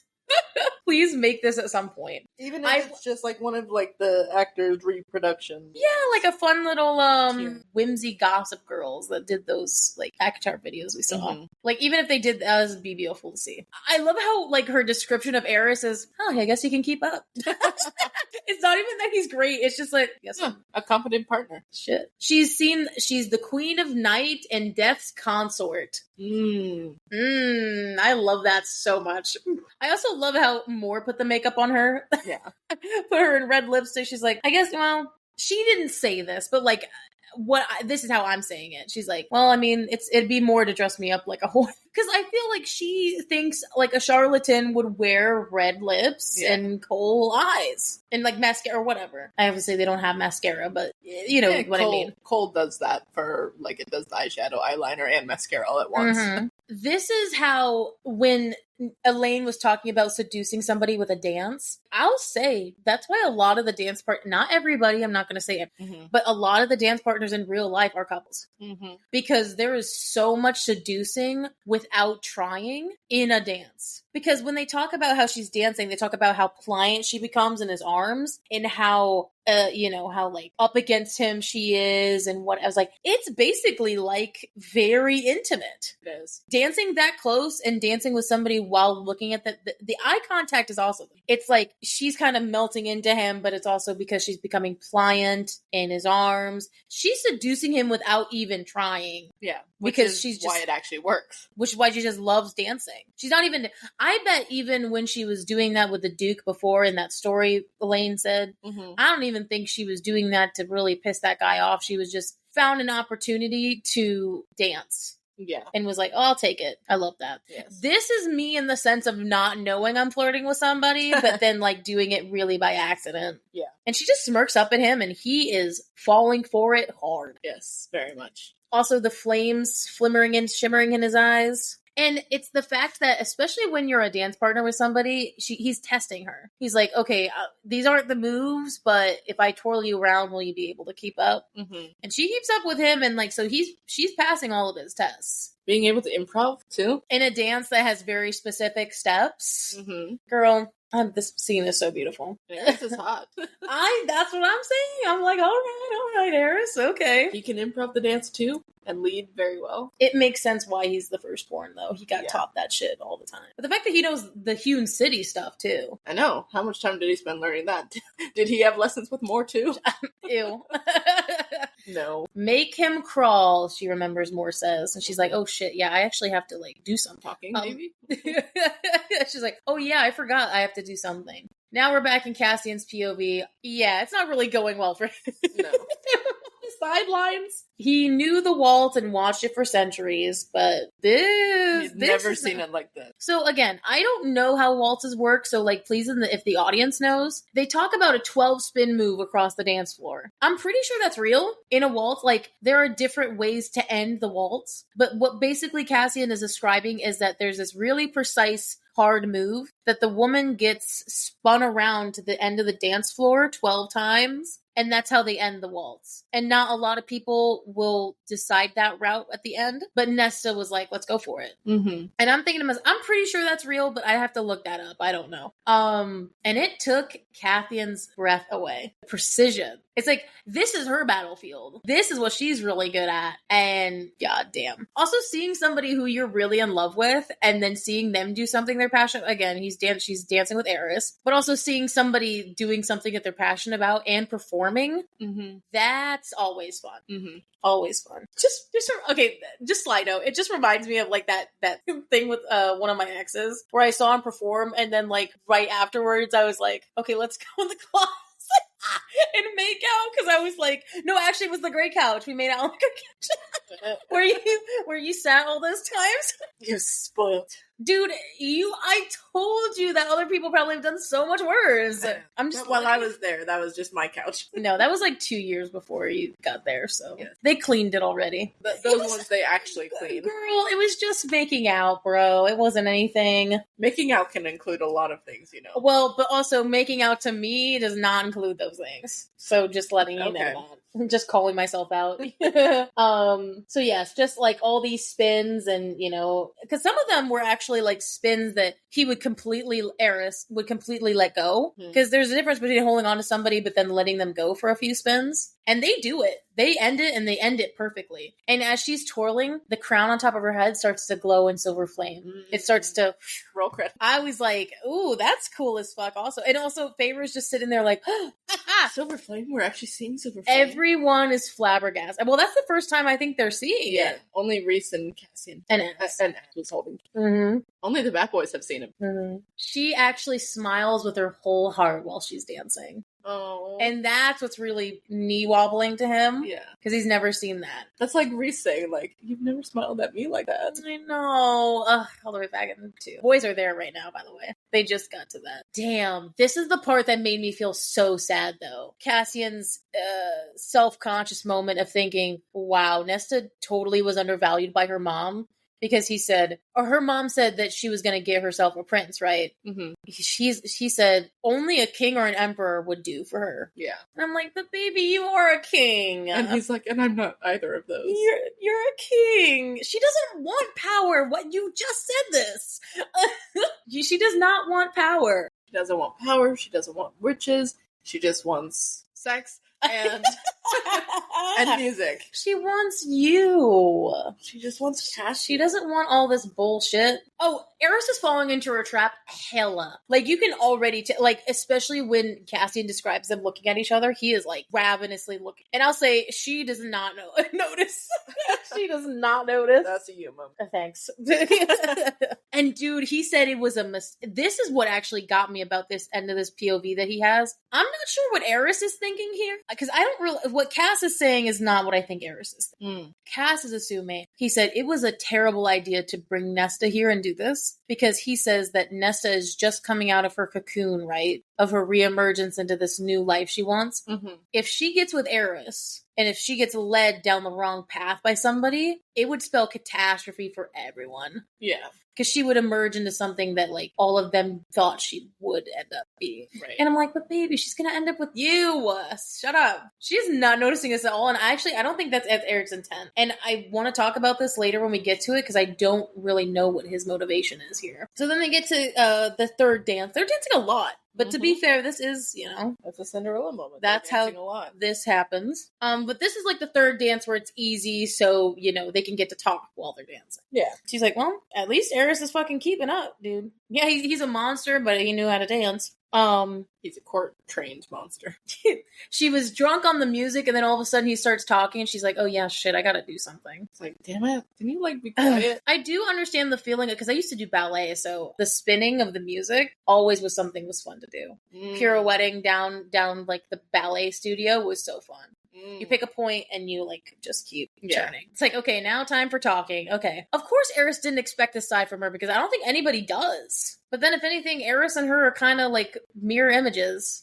Being the eldest and having to learn the courtly customs and learning the game, as they like to say. Immediately when he says that you've changed since the war, do not believe the lies they tell you about me. As he murmurs in her ear, which... Okay, again, I'm so pro Cassian with it, but I'm just saying, talking in my ear, that's the kryptonite. So of course Nesta kind of is like, what about this? He says, Moore knows the truth, but has never revealed it. What would that truth be? Why? Because she is afraid of it. They believe a version of events that is easier to swallow. I always thought Rhysand wiser than that, but he tends to be blind to where those he loves are concerned. Pause. 2 major things here. 2 major also theory things here. First, Eris's motivation here. Not Eris's motivation, but what happened? What does Moore know? What is it? Because, I know what your thoughts are about it. That maybe, you can obviously tell them, but I don't know if it's as simple as he's just gay and it was supposed to be a cover. And I'm not saying that's what you're thinking, but I'm just saying that's a major theory that people have. That it's like a cover for him being gay. I think it's something more than that, and I don't know what it is. My theory on that is it's not just that he's gay, though. It's that something did happen, in that clearing. Or maybe, something did happen in that clearing more, that only Moore and Eris know about. Or maybe, because Eris is guards were supposedly there too. But anyway, like something happened that only they know about there, and then Moore came back and lied about it. Well, because what's interesting is like we've gotten bits and parts of it, but we haven't gotten the whole thing. But the sequence of events was she got thrown into the woods. Guards tell Eris. The guards are there while Eris is saying all this, and he leaves her. But then Azrael comes and again, that's what they're saying, but Azrael comes and rescues her. So what happened in between there before Azrael comes and gets her that we're missing? Mm-hmm. I guess in that. I don't know. I'm not sure about, I'm not saying that you're wrong. I just am confused about what it is that and so if you guys, again, like I said, you guys have theories about this, I want to hear it because I have no clue. I'm kind of stumped. And I guess I'm not on the like Eris's gay train yet. Like I think I gotta be more convinced. I mean, for this specific moment, it's not just about him being gay. Mm-hmm. Like, my main theories about this moment with Moore stem more from the fact that, I mean, again, this could have just been an SJM plot hole, but Eris was like 9 or 10 years old when this happened. So he was younger than Moore. I thought they were like more of age, like more like 18. Well, Moore was 17. Moore was 17, but... And weren't they like the same age though? Mm-mm. Eris is younger than them by like 8-something years. Is this from the wiki or was this in the book? We found this like through, what's the compilation of all the things of the wiki and like things people have picked up from her interviews and put them all together into posts. Oh, I guess I just assumed that he was like more of age of him being closer to her age. I mean, again, I guess that's not like neither confirmed or denied. Right. And it's also like could be a plot hole where, well, actually he was closer in age or something. But my point is like, so I think something more happened there with like the fact that he is younger than them. Mm-hmm. And so it like had to be something of like, they kind of had like a conversation there. Cause like what we know about what supposedly happened, it was like Eris didn't like her. He stood there and like just didn't take her, didn't touch her at all. I'm trying not to go off on a tangent though. Hang on. Let me organize my thoughts for a second. Because this specific moment is not really Azrael or gay. I just think it's because like I feel like Eris was thinking ahead of like, well, if I take Moore with me, then like she's going to be in Autumn and then she's going to be under my dad's influence, my father's influence, and that would not be good. And I don't know, maybe Eris was able to see at the time that Moore did not like men or something like that. So maybe less about Eris being gay, but maybe Eris like knew that Moore didn't like men. I mean, I'm totally on the bandwagon that he like that whole scene was him trying to save her from his father for sure. Mm-hmm. I don't disagree with that. I do think that he was old enough though to understand because like the way he was talking wasn't like a child. So I don't necessarily think it like the youngness aspect of it. He had to grow up too fast. But they were all young. Like, that's the thing. Like, they were all young when all this shit went on. So, like, if anything, like, I don't think any of them, they're all young. So, if anything, like, it's young shit. Young mistakes, things that you didn't think because people were older that you could actually do. But the other also thing that was, like, the foreboding thing was about how Reese is blinded when people that he loves are concerned, which is a lot of the plot theory holes of him maybe turning bad, or maybe not turning bad, but more so like turning his back on everyone else. Antagonistic in this sense of being like more of, I don't want to say a villain, but somebody not good, which I don't hope happens, but I will say that, I mean, even Rhysand, the beautiful, wonderful Rhysand has to have his character flaws. Mm-hmm. So I think this is one of those things where it's just a character flaw. And again, it's not necessarily a terrible one, considering like he does care about the people close to him. Can I just add in like a random theory that I did see at one point? It was that apparently in this theory, this person said that Azrael also knew what happened in that clearing. Like he got there when Eris was there. Oh, so you're going back to okay. Sorry, just one last thing I want to say about this was this theory that Azrael was there, but then Moore used her truth power to prevent him from saying, or to make him forget what the truth was of what happened. And I'm like, like maybe, but like we don't know enough about Moore's But he still remembers getting rejected. Yeah, of course. Unfortunately. Just not the rest. Yeah. But. Of course, then going back, I do appreciate, she's like, so who do you love? He's like, are you going after my eligibility? Because we all know you're single, bitch. Yeah. But we all know. I'm merely saying it's hard to find a good dance partner these days. I mean, he actually thinks Nesta's hot for killing the King of Highburn.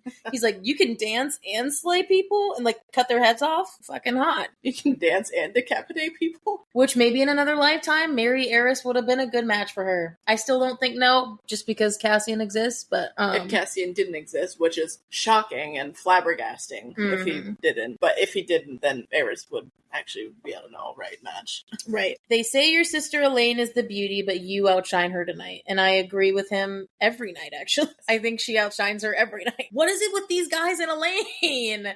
What is it about her that just, like, fucking gravitates?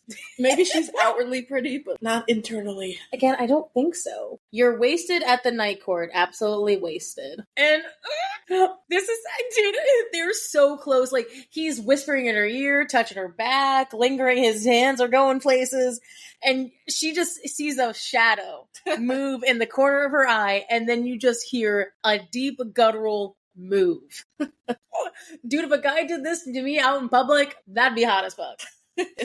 In this specific instance, I'm not saying like, you know, just out and about some gorilla man just being like, move. No, but like if you know them. Especially like if we're in like this will they, won't they situation.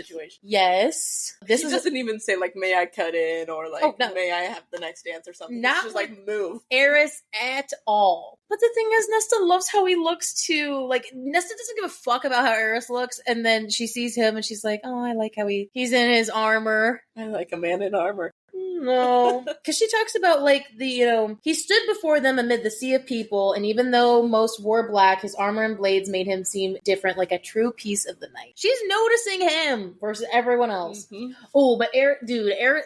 Honestly, I was like digging Eris, and then all of a sudden I was like, fuck you though for this. He gets immediately upset at Cassian interrupting, and he like goes for the throat. He's like, I don't take orders from you, go back to your dog, or go back to your master dog. And I'm like, bro. Though I will say, he brings this up later, but I want to say it now. I kind of understand why he'd get mad, because if he potentially thinks this is a bride for him, he's thinking, not again. Yeah. Do not fuck this one. Cassian, not again. But the thing is, they know that they've already fucked her a lot. Yeah. So if you thought fucking more was one time. Just one time. Like, this is like, they fucked countless times. Many places, actually. Many times, many places, I forget. Though Nesta is also actively trying not to rip out Eris's throat for saying these things. Yes. It's like, but of course she keeps her composure. She's like, no one likes a selfish partner, Eris. It's like, time to share. The fact that like she looks at Cassian and goes, are you really believing like the shit that's going on right now? I don't like him. But the thing is, that is a me move hardcore. Because the thing is, to me, if it's just dancing or acting, I'm not really thinking about the seduction of it. But at the same time, you're acting, and acting is for the point of convincing others that you believe something. But on the outside, it looks pretty bad. You know what I mean? So especially in where he's so insecure because of her own wrongdoing, I might add, about how insecure he feels about this. Ew, he says, we'll play later, Nesta Artron. I'm like, maybe you'll play with someone else, but not Nesta. Or you'll play a different game, but not this one. Yeah, maybe. I immediately love how the tone shifts, though, from her being so courtly to be like, are you happy now? As they're dancing, as they start to dance. He's like, oh, I'm not. Feyre and Rhys, not happy. Immediately see, they're probably like chastising him in his brain. And he's just probably blocking him out. Like, I can just imagine, like, if we were in his point of view, just hearing both Rhys and Feyre, like, yelling at him in his mind, but he's ignoring them while just staring at Mist. Mm-hmm. He's nervous. Someone who doesn't dance. Dude, he didn't dance. Neither of them dance. Azriel and Cassian don't dance. We haven't really ever seen them dance besides like club dancing, and that's not what this is. Or the brief glimpse of dancing that we got at Starfall. Yeah, and even then that was like club dancing in the sense of dancing with each other like that on a floor. I love how the dancing changes when it's someone you love or when it's someone you actually like. Because then it just gets that much more intimate. Because she's like, ugh, this man who's like been on the battlefield, he's nervous about dancing with me. And it softened her. And she leads the dance. And he can keep up. He's not as graceful, but I mean, he has stamina. He keeps... He keeps up. He's so cute when he's nervous. I'm just like, that's me. That's I can imagine him like looking down at his feet. Oh, she's like, oh, you can stand on my feet. It's okay. Oh, the fact that his hand completely almost covers her waist, I was like, when you're, holy shit. Well, I mean, that's also like his hands are probably humongous for also being a fae. But also, like, her waist also must be so scrunched up. I don't think that will ever happen for me. But I do like the idea of being enveloped. So, and that's very much the feeling of envelopment. He's smiling at her as they... Oh. And the thing is, she says, and I quote, I'm going to be crying so much during this. I'm sorry, guys. As the world faded away, the music was no longer the most beautiful thing in existence. Oh, that is so sweet. He was. And music is like her center, the center of her world. And then here comes along this beautiful male. And she's like, everything else fades away, even the music that she had been desperately waiting for. That's how I want someone to look at me. Just like, oh, I want you to make me feel. And the fact that she smiles back at him. That almost sounded like the fucking goldfish commercial. I'm sorry. A snack that smiles back. Goldfish. But that's, and they're so smiling. Oh. And now let's ruin that. Again. Of course. They can never have a good moment. No. And Cassian would only yield Nesta to Azriel. The fact that Azriel, though, is dancing, I'm like, all right. You go. Very much friends dancing. Yes. Also, the fact that he goes to, like, the punch table and then he's, like, pulling at other people that are kind of wanting to dance with her. I love that, like, that Azriel stepped in. I mean, I wonder if Reese, her favorite, said something about that, but also it makes it seem like, oh, so it wasn't just Cassian wanting to get there. Azriel's coming here, too, to have a dance. Yeah. With this beautiful creature. Mm-hmm. Yes. Girl, this is legit gonna make me cry. Cassian asked Moore to also give him dancing lessons so that he would be able to dance with her tonight. Even if it's just one dance. He probably had to learn them all because he wouldn't have known what dance was coming up next. Mm-hmm. Unless, like, he knew, unless it was a specific roster, but I don't think that's how that works. He tried so hard. Oh my god. He combed his hair. You know, he learned how to dance. This is romantic as shit. It is. A guy going out of his way to just be like, hey, sis, can you, like, help me with dancing because I fucking suck. There's a girl I want to impress. Can you help me? And she's so happy to do it, though, especially for him. Which is very different from how it was in Aquawar. When she was like, stay away from Cassian. Or when they were, doing shit. You just had to cut in, didn't you? But of course, so they, both Moore and Cassian are on the one side of the room, and so Reese lets them into his mind to see what Eris is talking to them about. Here's the big thing. Eris is radiating with lust, bro. Like, 3 dances with her, and he is offering his hand. Yeah. Holy fuck. I mean, I don't know. That worked really well. I don't know if this is how fairy politics work. I don't know if she was just that. I mean, it's seemingly from how Feyre and everyone else is responding, everyone else is like, are you serious? Yeah. My first thought is like, that has to be a trick on his part. Which is why I don't think, again, I'm not dissing your, like, whole theory, but I will say, I think he just needs to be married to a woman for something to happen. Whether or not he's gay is beside the point. I think he needs to get married for something to happen, and I don't know what it is. I don't know why he needs to be married, but it's almost like he has to be married to somebody. And he's desperate now. But he also needs to be married to someone powerful, but also, like, somebody who's ladylike. Someone with a bloodline that his father could potentially accept. Maybe there's some kind of tradition that in Autumn where once he gets married, then he's given an option to, I don't know, kill Baron or something. Maybe he needs a bride for it to work, but I don't know, like, what that would... I think there's something about the transfer of power stuff that we don't understand. Mm-hmm. Maybe he can't kill him. Maybe there's something... I mean, I don't think that's real, but... I feel like Eris is going to be the one to kill him. Mm-hmm. But maybe there's something about him needing a bride, though, that he's so, like, set on. Maybe it's something about, like, he needs a bride in order to take the High Lord power from the High Lord that's still living. Because, like, with Tamlin, you know, obviously he doesn't have a wife anymore. Where, you know, the previous High Lord died, and gave him the power. And with Rhys, like, previous High Lord died. They and weren't gave him married, the power. though. But, like, maybe right now, because Eris is finding it difficult to kill Baron, maybe there is, like, another way that he found, like, in a book or something, where if he gets married, then there's an option for him to take the High Lord power. Well, you gotta think about the brothers, though. Maybe it's because also he needs to stand out from the brothers. Like, so maybe getting married would stand him apart from the magic. Be like, okay, if you're with somebody powerful... And I think it has to do with power, too. It's not just the marriage. Because why would he pick more specifically? Right. It's like something would have to... Maybe because the power, it would like automatically go to him when they got killed. Because I don't know if he thinks that... Which is the whole problem with the boys in the Autumn... With the boys. The men in the Autumn Court. They are all trying to kill each other to get power to be the High Lord. Like, maybe that's what will make him stand out. By having he chooses love over killing. Being a powerful bride, I guess. But he's very desperate. He literally says, blanket offers, specifically here, whatever you want, I'll give it to you in exchange for her as my bride. I'd rather have her than the knife, the dagger. More than a made weapon, he would rather have Nesta. What is it you're hiding, Eris? There is so much in there. Oh, holy fuck. Vera's obviously mad. She's like squawking. She's super mad at this. Cassian's wanting to rip his throat out. And very much like in Rhys fashion, he's like, it's not my decision. You gotta like get her for that. Mm-hmm. It seems foolish for you to offer me anything in exchange. I have my reasons. That's a Rhys quote if I ever... And that's not even Rhys saying, that's Eris, but... Yeah. I think Rhys and Eris are actually fairly similar. That's why Rhys, They're always playing games and wearing masks. Mm-hmm. Which Rhys understands, and that's why.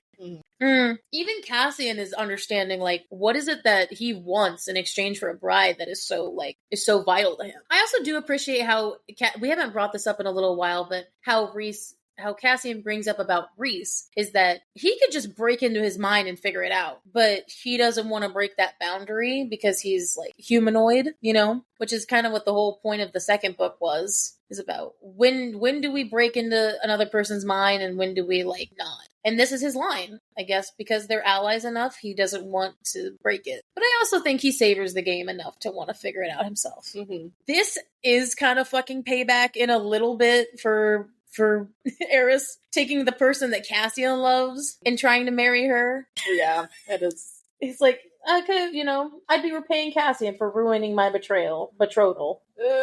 Don't say this to him. Yeah. Also, this is a Game of Thrones reference, so you're not going to get it, but so she gets like really, Feyre, I keep playing the pronoun game, I'm sorry guys. Feyre gets really bloodthirsty when she's like, let's just feed him to the monsters in the bottom of the human city or whatever, like, let's not do this.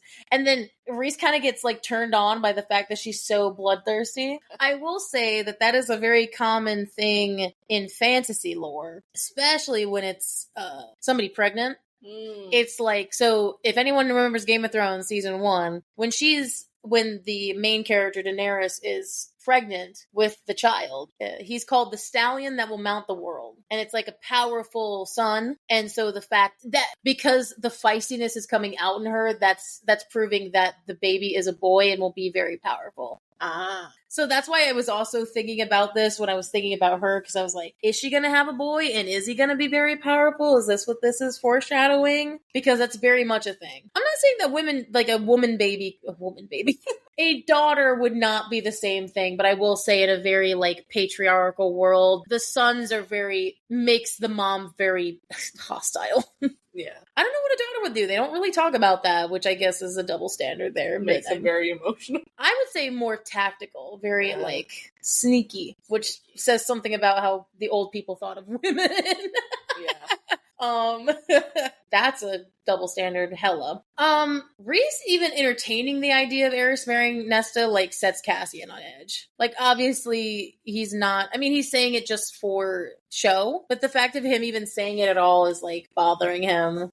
I'm not gonna give you my firstborn, Rhys-Anne, but, like, if you want armies, like, you'll get them. That's bitch, what we wanted. We're already getting your armies. What do you know? Like, you don't, we got them before and we didn't need a fucking marriage for that. Which I kind of find sweet, though. Like, I'm not gonna give you my firstborn. Mm-hmm. It's like, good that he's not going to abandon his firstborn. He wants a child. I always thought that was a stupid fucking deal. Yeah. Why get married and then just have your firstborn child who's going to be probably powerful? Take it. Yeah. That's stupid. When maybe the firstborn is what you need. I don't know. Like, no, we don't know. Also, but the fact that they're letting him keep the dagger was kind of stupid, because I was like, if I would have totally understood what you said about it being like, oh, a fake out. If it wasn't, they were just going to give him it in the end anyway. But Reese will have to ask Nesta specifically, like, hey, well, Eris said this. Do you want to marry him? He wants to marry Eris. And Cassian is ready to king kill him. Yep. Nope, he's going to. God, I was kind of actually worried. I was like, is he going to kill him? I don't know. Like, but I also love a bloodthirsty Cassian. You know how that, like, turns me on. Meanwhile, I'm thinking about my boy. You're thinking about them beautifully waltzing together, not giving a fuck. Not like maybe not even knowing what's like being said. Although I feel like Azrael would know. Oh, he's listening. He's listening in, especially for your Eris stuff. That's why I also don't think the Eris thing is going to happen. Just because, like, if that was, I feel like there would have been some pondering over to him about how, like, seeing how he would, or even some subtleness of maybe like there was shadows that grew or something, like to make him mad. Again, I'm not completely shitting on your Azrael theory, but it's just that's how I would think that would happen if there was some, because like the Emery Moore thing, they'd be almost really painfully obvious. But maybe she's through. I am not deluded enough to think that it's certain that this is going to happen. I'm just a shipper of it, and I've done my own research to help encourage that ship, and I'm not expecting everyone to believe it either. And I know that there's a chance that SJM doesn't write about that, but I'm also holding out hope that maybe she just hasn't figured out that that's what she wants to do. I mean, if we agreed on everything, this would be very boring. That's true. And this is definitely one thing that we're never going to agree on. I didn't say I would never agree with it. I just said I am not convinced yet. Just as I don't think I'm ever going to like say completely no to something unless I have textual evidence saying otherwise. So of course we get to chapter 58, the aftermath of this lovely moment. I'm so fucking hyped. We're in Cassian's POV, but we are again at the winter solstice like last year. Sorry, not Cassian's POV. I'm Nesta's POV. I'm sorry. But solstice. So we're at the solstice, not at the townhouse, but at the river house. I do appreciate how it's at a different locale, because I feel like if it was the same one, it'd be triggering. Yeah. Of like, oh shit, is this But now they have like this giant estate, first solstice in the giant estate. This is, again, another reason why I love Frost and Starlight so much, is just the comparison between this scene and the other scene. Like, we're already going into this better than the previous one. Yeah. She didn't have to get bribed to come here. And the thing is, her and Cassian are coming together. Like a couple. That's so... I mean, I know he kind of had to bring her. Yeah. But the thing is, somebody else could have brought her. She was still invited. She didn't have to... Yeah, she's still invited. But of course, this year is different. Fuck. After the Hewn City, she has not slept with Cassian. And that's the fucky part of this, is because, like, he would automatically... That's bad. Because he's gonna get self-conscious about that. Like, why are you not seeking me out? Did you actually like Eris? Mm-hmm. And he is well in his right to think that. Because she also didn't communicate otherwise. God damn it, these guys are so bad at this. But also, how can I judge when I'd probably be just as bad?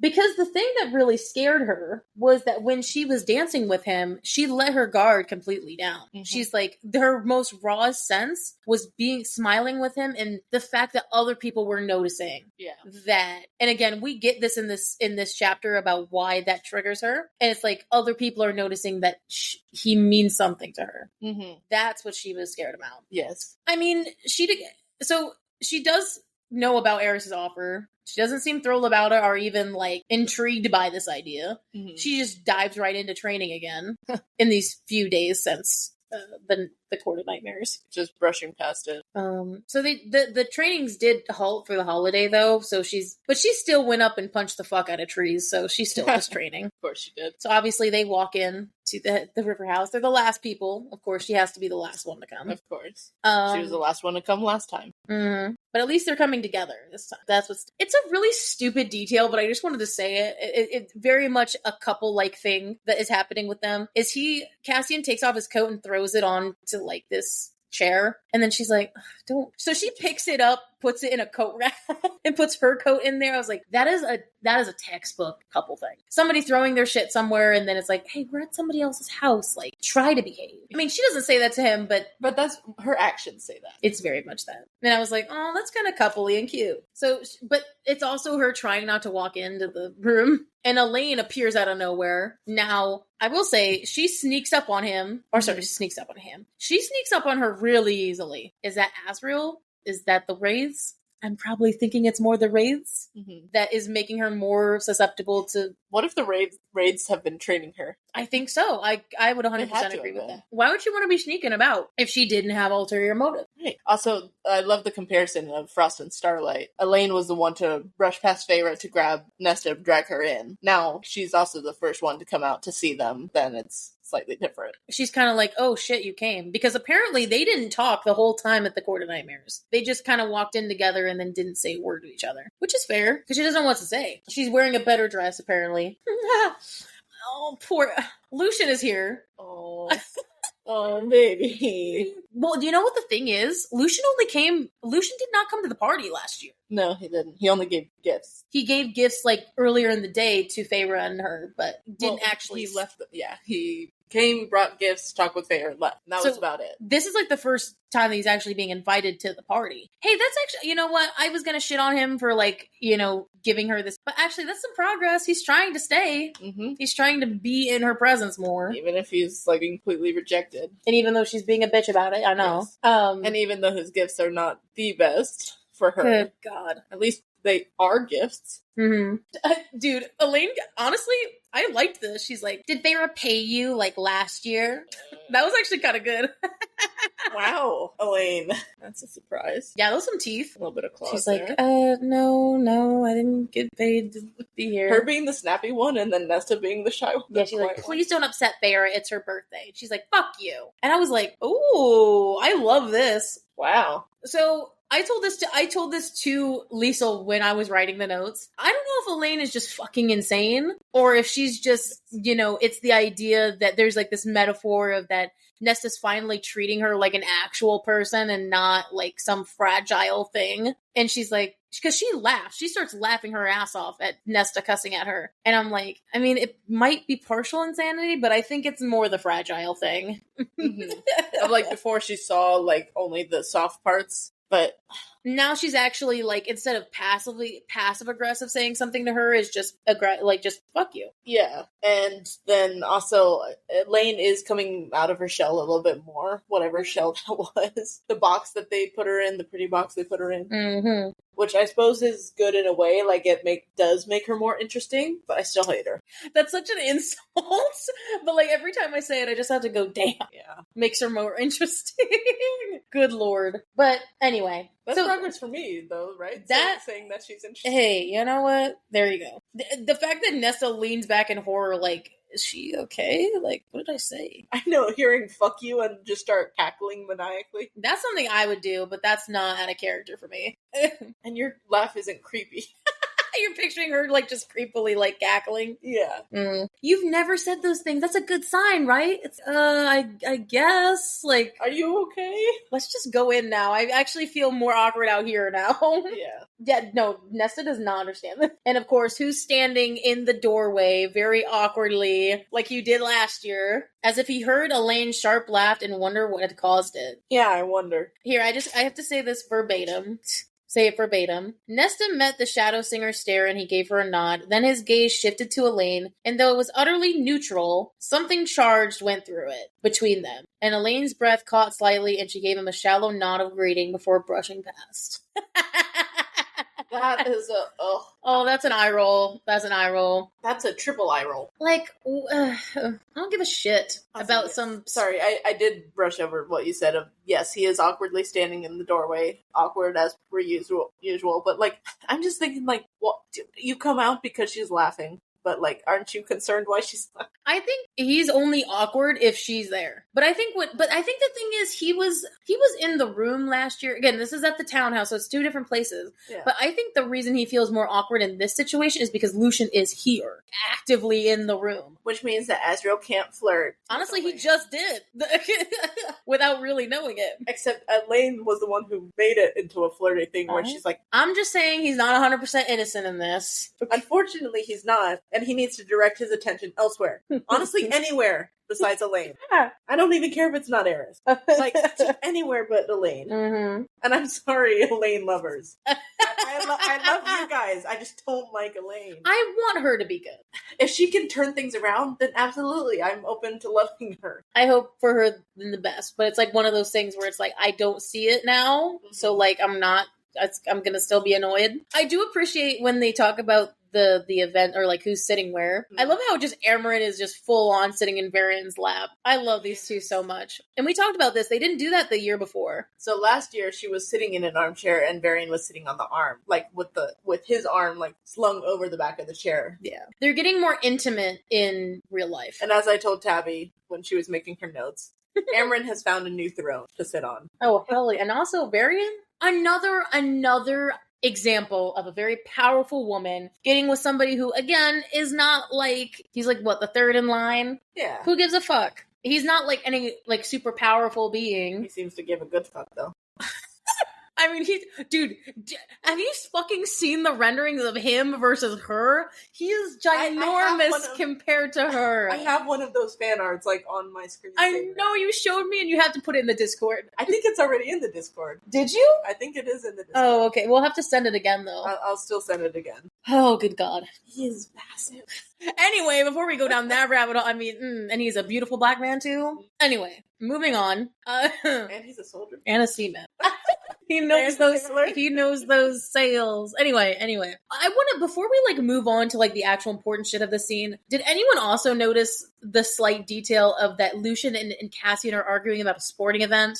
We still get no what the sports are. Is it baseball, football, basketball? I don't know what the fuck. I think it's baseball because didn't we hear that during Frost and Starlight? There was like a baseball themed like sporting team. I don't think it said baseball, but they were talking about sports. It was something similar to like the description of baseball. And how Amarin was like an avid fan. Yeah. I don't know, man. I'm just trying to think of what would be an easy sport.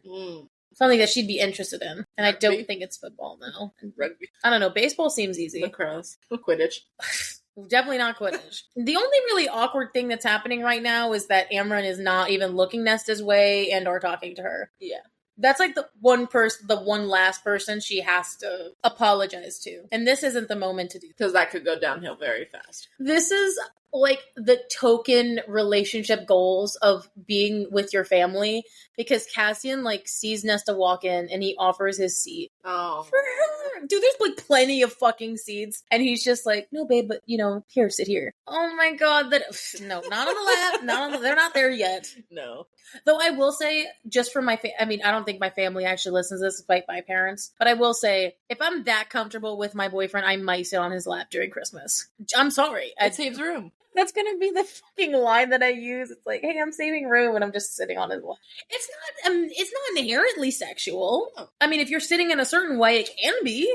To me, it's very established. It's intimate. It's an intimate, established relationship. It's mostly like for like, I don't want to say just married couples, but like for like people who have been together for a long time. And I think also for men, like, and maybe to other people too, it's like a comfort as well to like be close to your loved one in a not necessarily sexual way. Yeah, and I agree with that. I also just like sitting that way. Plain and simple. And he gets her peppermint tea. He's like, oh, he's taking care of her he's trying so hard, baby. That is like man goals right there. Okay, can I just say, what the fuck? I just realized, what is our standard? Is this so high? A guy offering his seat up, and do they exist? Yes. But they're all taken. Yes, exactly. Because they're such good men, they're already taken. I was totally going to make a joke, but I was going to be like, I see why people home wreck. I mean, I'm totally joking. I would never do that. If you do that to another woman, you're an asshole. If it's Cassian, I can see why someone would want to home wreck. Anyway. Only in your dreams. I do appreciate, though, how Nesta calls Elaine a wretch for sitting as far away from Lucian as she possibly could. Yeah. Like, even Feyre and Nesta both have the same mentality about, like, why the fuck are you doing this? Like, why are you being so weird with him? And now neither of them are on Elaine's side about that. Yeah, they're leaning more towards Lucian's side. Important information, though. She's able to hear the crackle of the fire and not, like, she practiced this, remember? I will say, I think she was trying to start pleasant conversation, but I think she's just bad at it. And she's like, so, Lucian, how's the spring court? And then it's like, that was the worst thing to ask at this moment in time. Don't bring up the spring court right now. Because I think she was actually asking genuinely. But I think he took that as like Lucian personally took that as a fuck you. Yeah. Well, how do you think? Hey, how's that court that you got kicked out of? It's like, so, Jury and Ambassador, are they doing all right? Like, let's move on. Have you fucked them yet? She does notice that he pointedly says that they're at each other's throats, like always, and I will say that With their teeth? they're probably fucking. But I don't know if maybe they're in a throuple. I mean, I would love that. That'd be cool. I can see absolutely Jerry and Vasa establish a relationship, and then Lucian just occasionally joining them when he needs to be distracted from his mate that ignores him. Oh God, yeah. Well, and also the fact about, we don't want to go over with the Spring Court about the fact that Tamlin now knows that Ferris has a child. Yes. Or is with child, question. With child. That sucks. I mean, I gotta give some sympathy to Tamlin. Again, not in this specific scenario, but just think about it. If you were somebody who you thought you loved and thought you were going to spend the rest of your life with and eventually have kids with, and then they marry someone else and eventually have a kid, it's like, it could feel shitty. Again, it doesn't seem like he's doing anything about it. Again, we don't know that. It's not the end of the book yet, but I could understand why that would be fucked up. Yeah. Again, it's not their fault. Like, they're living their happy lives. Go get them. But I can understand. There was a guy that I was in love with in high school, and when he got married, I was like, God damn. Not that I was holding out hope or anything, but I was like 10-year-old me was I was thinking I was going to marry him. Right. Again, not the same scenario, but similarly said. Right. This turns so funny though, because he asked her how training goes, Lucian does, and she's very happily, we're learning how to disembowel men. And he's like, fun? But Nesta's actually happy about it. She's very excited. Cassian, I'm gonna think Cassian in his mind being like, yeah. Well, I think it's funny though how Moore agrees. She's just like, that's my favorite part of training. It's like a bonding moment. Hey, she's she's actually joking with her. Oh yeah, because when Cassian brings back the tea, he's like, and as you can expect, Ness excels at it. He's so proud of his lady for disemboweling men. Yeah, hot dude. This is why Elaine is his mate, bro. He does not like the Nesta type. So yeah, Moore is actually really intrigued about the whole Valkyrie thing. She's like, oh, I never got to fight with them in the war, but I thought those ladies were always cool. You're going to. Rebirth the one. We are seeing the future. We are using Elaine's seer powers. You will.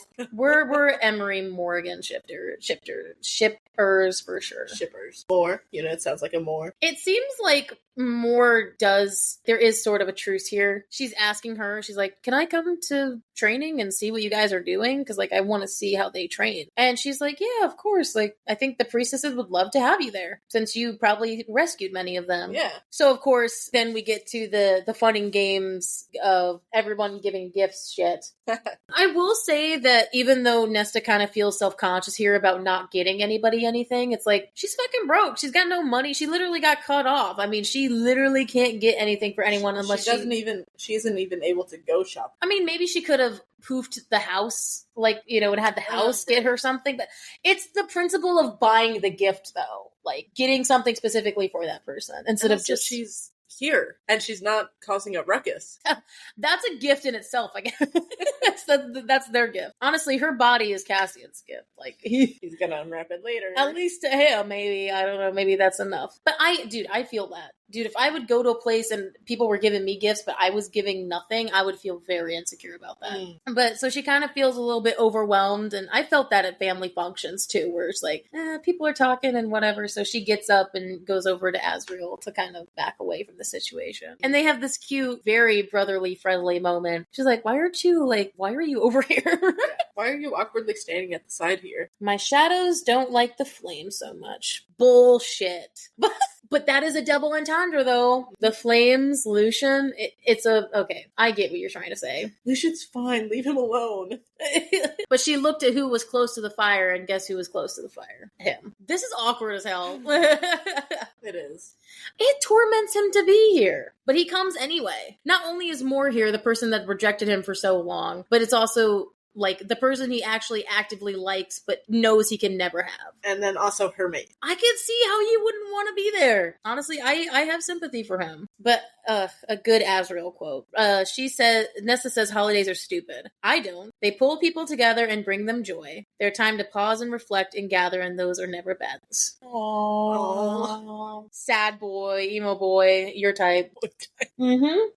Dark brooding emo boy type. I mean, I think he's spot on. That's what a lot of holidays are for. I mean, if we remember what Noella said, Feyre is like the solstice from Frost and Starlight. She said, the solstice is a time for rebirth. It's for a lot of people just sit in darkness and appreciate the darkness. And if this is her rebirth, this is Nesta's rebirth, dude. Yeah. I think this was, and especially when we get further at the end of this chapter, this is her, like, rebirth. Exactly. Because it was like, look at how much progress she made from the year before. Yeah. And she puts a hand on his shoulder. She doesn't really do intimate shit like that with other people. They're gonna be besties. I love that. I really personally do love that. Azriel needs a bestie. Especially with, like, the idea of your brother's wife, mate, girlfriend, whatever, is really good friends with your brother. That's always good to have. Almost like being actually close with a sister. I just appreciate that everybody's close with somebody different. It's not just like Cassian and Feyre, Azriel and Nesta. Mm-hmm. So we get into Cassian's perspective for the gifts. Because Moore's like, gifts! He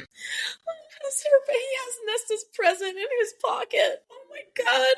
And girl, this is so fucking romantic. We finally learned what that fucking gift was from last year. Yes. I was dying so bad. Because the thing is, you didn't have to wait for Silver Flame like I did. No. I had to wait so long to figure this out, and I was like so mad about it. And even then, like, it's in the last third of the book. Yeah, it took so fucking long. So apparently it was like the first ever book printed in existence. Mm-hmm. It wasn't like a readable book. It was just the idea that somebody who was like a book fanatic would love the first ever printed manuscript. Mm-hmm. That's a good gift. And that was probably a lot of money, and he fucking threw it in the river. And it took him forever to find. He threw it, he's like, oh, I shouldn't have thrown that in the river.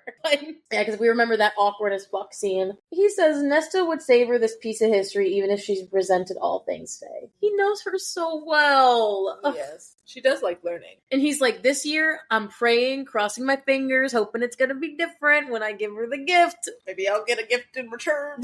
Nesta had been better tonight than last year. Yeah, a lot. And again, I appreciate how he says, okay, she's not like Moore and Feyre who are like, outwardly laughing or sweet like Elaine, but she's very just herself, just observing, and, she'll have like moments where she comes and smirks, but... That's like me at any social gathering. Yes. Oh, and he's so proud of her. He's like, the fact that she's not balking at the fire, and he feels so happy about her going up to Azriel. Because even Feyre doesn't do that. She's never done that. Mm-hmm. I guess it's like, oh, she's talking to my brother. Because she cares, and she's noticing it. Well, of course you'd go up to Azriel. I would. I would hope that I would.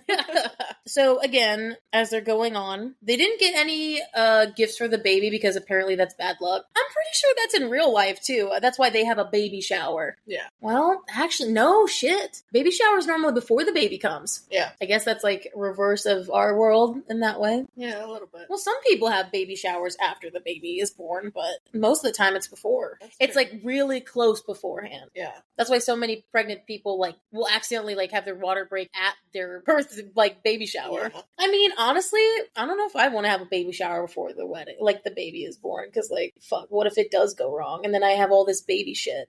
God forbid, like something would happen to somebody, like, but that probably has happened to people. Yeah. So I bet that'd be fucked. They just had like they'd have like a miscarriage or something like that, and then they'd have all this baby shit, and it'd just be like a reminder that the baby is not there. But then they also probably would have had already bought stuff for the baby anyway. I know. I'm just their principle. Well, especially in this situation where they know that there's a possibility that everyone is going to die, better not chance it by getting baby stuff. That's true. That's true. And of course, Feyre got a bunch of gifts because she's gonna die. Yeah, I mentioned like getting, if they did have like a baby shower, getting all the baby stuff and then losing the baby and Feyre and Rhys. They'd just be the end, yeah. Then they're just left with baby stuff and missing their High Lord and Lady. So Cassian's gifts were an ugly as fuck green sweater from Moore that like looked like throw up. I actually appreciate her gifts. They suck, but they're like gag gifts now. I love them. Yeah, he got a warfare manuscript from Rhys, a thing of beef jerky from Azriel. He's like, well, I couldn't think of anything else. You know what? He probably caught that and dried it himself. Hey, he got spices from Amryn for up in the Illyrian mountains. And he got, Elaine, I'm not gonna lie, Elaine is like, that one aunt that just gets this random shit that I didn't think I'd want, but like actually is really useful. Uh-huh. She got him a ceramic magic cup that if he puts it, it's basically like a Stanley. just magic based. Yeah. To like keep anything warm or something cold in it. A thermos. Yes. She got a vague version of a thermos. But I like my Stanley friends better. And of course, Feyre gave him another painting. Do I feel like that's a cop-out to not give her and them a real gift?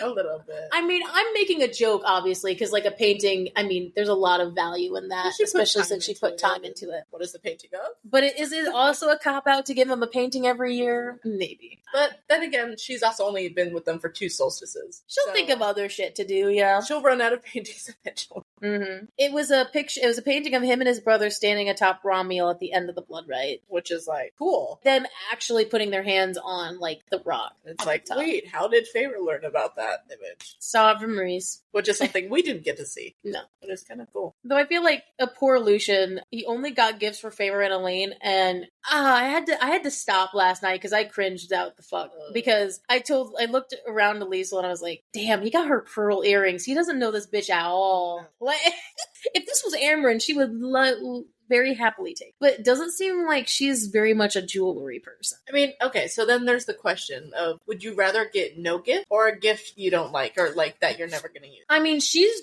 being so rude here. Right. Like, because how I was raised, even if you don't like the gift you're getting, somebody put thought into it and got it. Gee, thanks, an avocado. You did that backwards. It's an avocado. Yeah. Thanks. So, I don't know, for me, she's being hella rude. Like, even if I'm internally thinking, like, this guy does not know me at all. I mean, pearl earrings aren't fucking cheap. And I'm not saying, I mean, he's like... She was a noble in the human world. He's the 7th in line. It's not like he's got a fucking ton of money. Maybe Vasa likes pearl earrings, which is why he got Maybe them. Vasa helped him get the gifts. Yeah. You know, he phoned a friend, maybe. I don't know. It's very rude. Very, very rude of her to do that. And she, like, literally shrinks in her seat. It's so fucking awkward. Yeah. I want to see it just to see how awkward it is. So then they moved past that. Elaine and Feyre got Nesta credits to her fave bookshop, so they didn't give her money. Or wine. Yeah. But she didn't want any. That's true. She said she didn't want any. It's like bookstore? So she got her, like, 300 credits or something, and Cassian's thinking, should have got her more. She's gonna go through those books real quick. Mm-hmm. Unless each book is, like, a credit. Right. And so then, in a shocking turn of events, because like last year, only, technically Cassian as well, but Feyre and Elaine got him a gift. Yeah. But guess who comes up and gives one final gift? Azriel. He got her a gift. He got her such a cute gift, too. He got her a cute Fae book light for that, at night. Can clip on and... It's literally, like a, but it's like a magic light. And it's so cute. And she jumps on him and gives him a big old hug. Which no one was expecting. They're like, why is she jumping on Azriel? Like, I feel like somebody in the past would be like, is she choking him? Right. But like she like jumps on him like into a hug. That's he hugs her back. Very intimate. In a friendly way. Yes. Like he even, what is he? It said he turned red. Yeah. A little bit. He blushed. Like, of course, he doesn't like the attention that much. Mm-hmm. But like, he's like, oh, she likes it. Right. He squeezed her gently. And everyone is just watching in shock. Cassian's the only one that's like smiling. Yeah. This is so sad. I'm sorry. He's like, Nesta looked over to Cassian as if expecting him to like be like, and aha, I got you a gift. But he keeps it to himself. And I quote, so considering how last year's attempt had gone, considering that since the ball she'd stayed out of his bed, he held back in case she shattered his heart all over again. Oh no. No, if you break this man's heart again, I will personally rip you out of this book and beat the fuck out of you. You better listen. That seems like a serious threat. I know you've been will they, won't they? And I was like, if this next scene is not them figuring their shit out, I'm going to riot. And don't be will they, won't they. You gotta be they will. Because they will. It's almost the end of the book. Dear God. I'm gonna cry, dude. I'm gonna cry. Just be prepared. Nesta, they're staying the night, funnily enough, at the river house. At least that there is more rooms in this fucking place. Yes, everyone at least has a room now. Yes. But probably unboarded, soundproof. As soon as I heard they're all staying the night, I was like, how many people are going to be fucking in this place? For those of you who can't see... oh, yes, one. Liesl was counting on her fingers. Okay. At least they all have wings. I mean, wings in the space. You know what I mean? Oh. Like the east wing, the west wing, yeah. I mean, 2 of the couples do have wings. I've actually been missing the wing play. They haven't really done much, but I think it's too intimate. Yeah. It's too intimate till they figure their shit out. Only recent fans have been doing the ring. Are Amren and Varian staying the night? I don't think, but honestly, I don't think they would. It didn't specify, but, because, let's see. Amren wants her own base. Yeah, I don't think so. I think it literally was just because she didn't stay last year either. Right. And they both didn't stay last year. Varian carried all of her presents out into the cold. Which is such a typical husband move. They're already past, the courtship. They're at hubby wifey. I wouldn't be surprised if they fucking eloped in secret and nobody knows that they're fucking married. They're married at this point. So Feyre does bring Nesta to the room that she made up for her, and it's very sweet because it seems like when Nesta looks at this room that Feyre built for her, it seems like something she would enjoy. Yes, the decoration of the room is something that she would have chosen. And it's just another example of Feyre showing how much she actually knows her. Here we go. Okay, they're all drunk, by the way, but not drunk enough for this scene to happen. Not too drunk. And I mean Azriel, Moore, and Cassian. Girl, Cassian opens the door, gives no fuck, doesn't even knock, and is like, "You didn't want to say goodnight?" She tenses up. Hello, dude. I'm tired. What's going on? You've been quote unquote tired for the last couple nights. You had to stop me out. You never asked about your present. He shuts the door. Already automatically turn on. Something's happening. He pulls out so she apologizes to him finally. An actual open apology for being so horrible the year before when she didn't accept his gift. We never expected this. And the thing is, she was going to accept this gift before she realized how big it was. He said surprise. Oh, he's such a soft boy. Oh my god. He said, "I know. I forgave you a long time ago." He forgives too easily. But anyway. So it's like an egg-sized ball, and it has a flat bottom, and he just says, "Go top to touch the top." I'm thinking of my Echo Dot. It's literally like Alexa, sure. It is before he explains it, music just bursts into the room as she touches the top, and it's the Court of Nightmares music. Now, it's a sinfonia, something from Helion's court, which, how much you gonna fucking bet while he was here, he asked him about it. Absolutely. As in Helion, as when he was at the Night Court. Yeah, absolutely. He explains it as it traps music. So unlike the Veritas orb where it was showing like a recording, it's it almost traps the exact sound and plays it back. Girl, this is so fucking romantic. Good God. Maybe it's because I enjoy music more than a fucking painting. Not trying to disfavor here, but I think I enjoy the music more than a painting. He specifically went to the Court of Nightmares, where he fucking hates, asked these musicians the next day after they went to the ball to play all of those songs, probably threatening them as well, probably, so that she could have this. And not only that, not only did he go to the Court of Nightmares, he went to the taverns that she used to go to. Yeah. And he trapped the music. I can totally imagine, just at kind of playlists, you're scrolling through the songs and it's a mixture of here's some grand orchestral, beautiful, haunting waltzes, and then here's just some rowdy, bumping tavern music. This is so sweet. So thought out. So much effort that he put into it. Because he knows her so well. Now, Lucian, this is a fucking gift. Get to know Elaine better. Dude, you don't give a fucking girl jewelry unless you know she likes jewelry. Right. Girl, I'm literally about to start tearing up here. This is probably the sweetest thing. Dude, she legit starts crying. And he's shocked. I don't think he was expecting her to fucking cry. He's kind of so do you not like it? No, it's here, and I quote, "He had done this all for her. He found a way for her to have music always." Realization rising within her like a tidal wave, and it would sweep away everything in its path once she admitted it and consume her entirely. I can't accept this. Fuck. I was like, so tense. I was like, oh no. Not again. She loves him. That was literally her confessing. She's like, I can't say it. Because once I say it, it's going to be over. The joy, she sees the joy and kindness on his face and can't fucking look at him. I will say I understand why he gets upset here.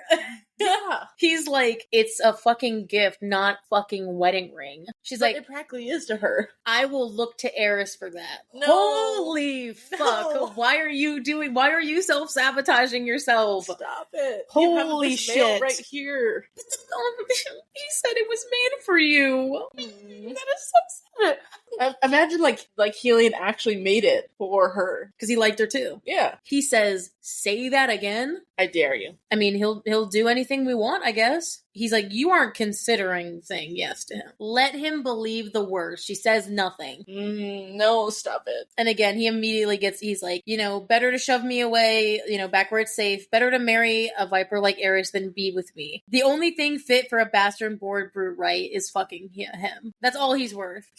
I didn't say that, baby. I didn't say that. I didn't say that. Oh my god. It's like they have to say this shit to each other to reach like the goal. They gotta build up that tent first. Then why did you bother to cut in at the ball? Sorry, I have to say all this shit, guys, verbatim, because it's just so well written. It is. Because I was fucking jealous, wings splayed out. You looked like a queen, and it was painfully obvious that you should be with a princeling like Eris, and not a low-born nothing like me. Stop. Well, keep reading, but stop. Because I couldn't stand the sight of it right down to my goddamn bones. But go ahead, Nesta. Go ahead and fucking marry him, and good fucking luck to you. Eris is the brute, and I deserve him because I'm just like him. Immediate heart stop. The wheels in his head are turning. Mm-hmm. Oh, fuck. Because this whole time, he was thinking it was him. And the thing is, to be fair, she never made it seem like it wasn't. That's true. But it's coming out now. She's like, it has nothing to do with him. She thinks he is too good for her. Yeah. Which in some cases, he kind of is. He is so good. Because you are good. I deserve Eris. You are good, Cassian. You are brave and brilliant and kind. And I could kill anyone who thinks or who, ever makes you feel less than that. And I don't deserve you. There it is. Immediately the anger starts like falling from his face. And all your friends and family know it too. I don't deserve you. Yeah, it's like, it's very painfully obvious that nobody likes her. And he realizes. And that, she didn't get the standing ovation that Feyre got. Yeah. When it came to the perfect match. If anything, like they've tried to deter her more. Mm-hmm. And so she's just actively crying now. Mm-hmm. I didn't deserve you before the war or afterward, and I certainly don't now. Why do you think I shoved you away? At least she's being open about this. Mm-hmm. She's like, after I failed in so many ways, denying myself of you was my punishment. Don't you understand? You were also punishing him. From the moment I met you, I wanted you more than reason. From the moment I saw you in my house, you were all I could think about, and it terrified me. No one had ever held such power over me, and I'm still terrified that if I let myself have you, you'll be taken away. That is the crux right there. Obviously, she does feel like she doesn't deserve him. But it's the what if she does let herself be happy, mm-hmm. Here's the two ways. Them be not together and him be safe and alive, mm-hmm. or the possibility that they're together and he dies because of her, but because of the threat and the threat she poses to people. Now, who the fuck does that sound? Rhysand.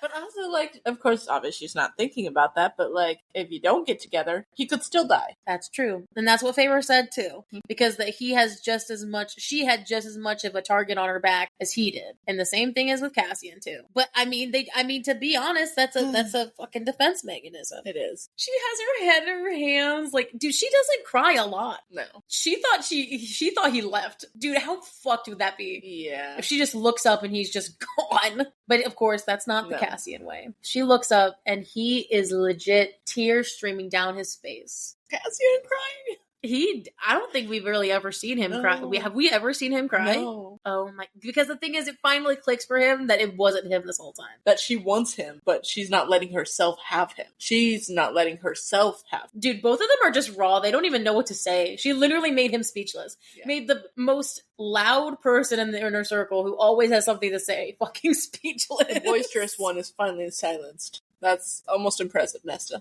What is it with these fucking bat boys and kissing tears away? Is this just some fucking trend that we don't know about? That like they were probably taught that. Fae culture, you just kiss away the tears. I don't understand what this is.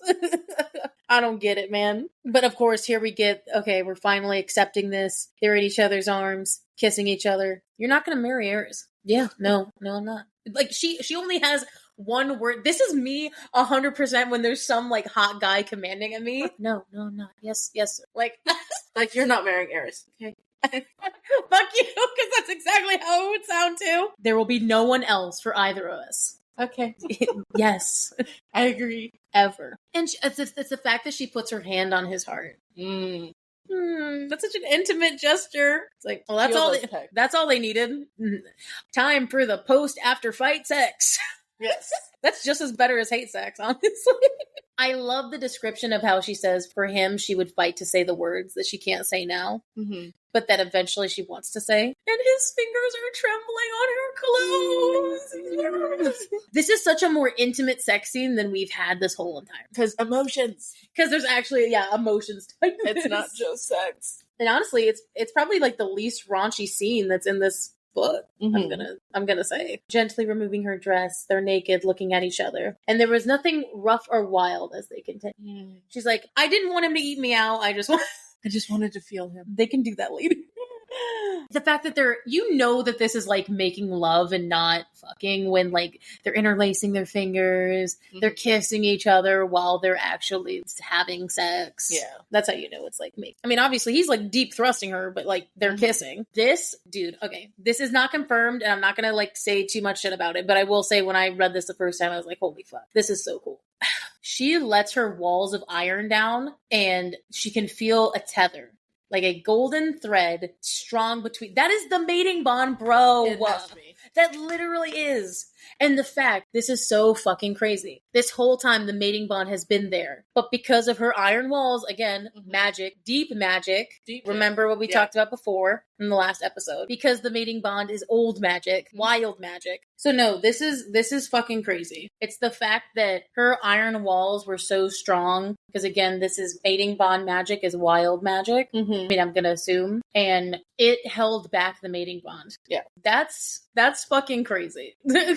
Which, honestly, I kind of like that idea of, I mean, maybe this is just me, but like, I've seen it in like movies and heard it in books and stuff where the mating bond is already like there between, and it's fun breaking in between the two people. But if we're like kind of going with this, it kind of suggests that the mating bond forms inside you and then reaches out and then ties a knot with the other string, basically the other string of fate, where it's like the mating bond builds up inside each person and then reaches out and then goes taut in between, like connects in between, which then Nesta's mating bond couldn't get out because of her iron walls. It's interesting. I don't feel like I've ever seen it, maybe in like fantasy romance books, but I've never seen it like where it's already there. It's always like a building, a tethering, like when it eventually snaps. But I mean, I feel like I've seen movies where that's the case. Right. It's so sweet, you guys. Dude, this is so beautiful. The feeling of him moving so deep in her that she wanted him imprinted beneath her skin. Nothing more beautiful. Say it. Say, I love you. I mean, I wasn't actually sure what he wanted her to say. Say something. Say what you're thinking, what you're hiding. You're mine. Oh. And I'm yours. That's as strong as saying I love you, to be honest. Like, that's a very much a claiming. That's the Faye way of saying I love you. That's more than saying I love you. God. The golden threads between their souls shone with the words as if they formed a harp strummed by a heavenly hand. Harp, heavenly hand. Very much basically saying that this was somebody fate. His voice was her favorite melody. Oh, that's so actually raw coming from her, honestly. And of course, they wanted to come at the same time. Of course.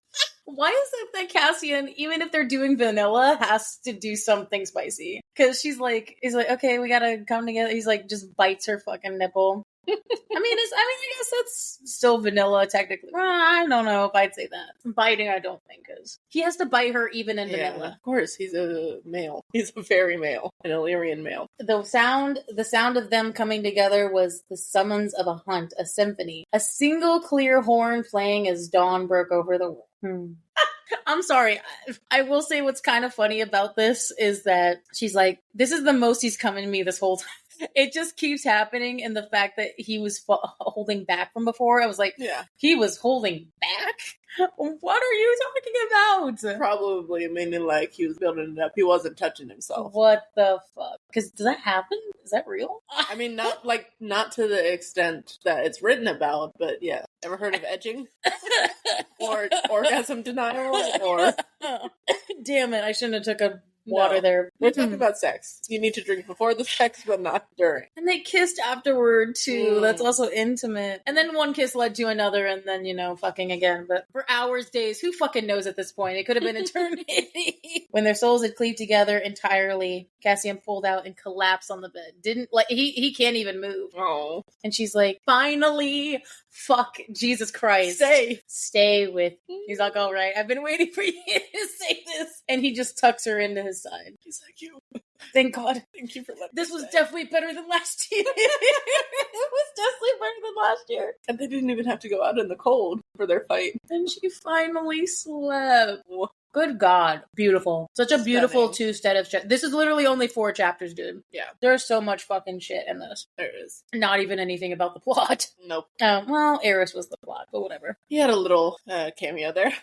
I bring this up constantly, and I think I brought this up a lot in like season 2 and season 3. But the idea of waking up next to somebody, especially that you love for the first time or like for the first couple of times, even if you're established and been married for a long time, or even just together, there's something about waking up next to that person that is just so romantic and beautiful to me. I agree.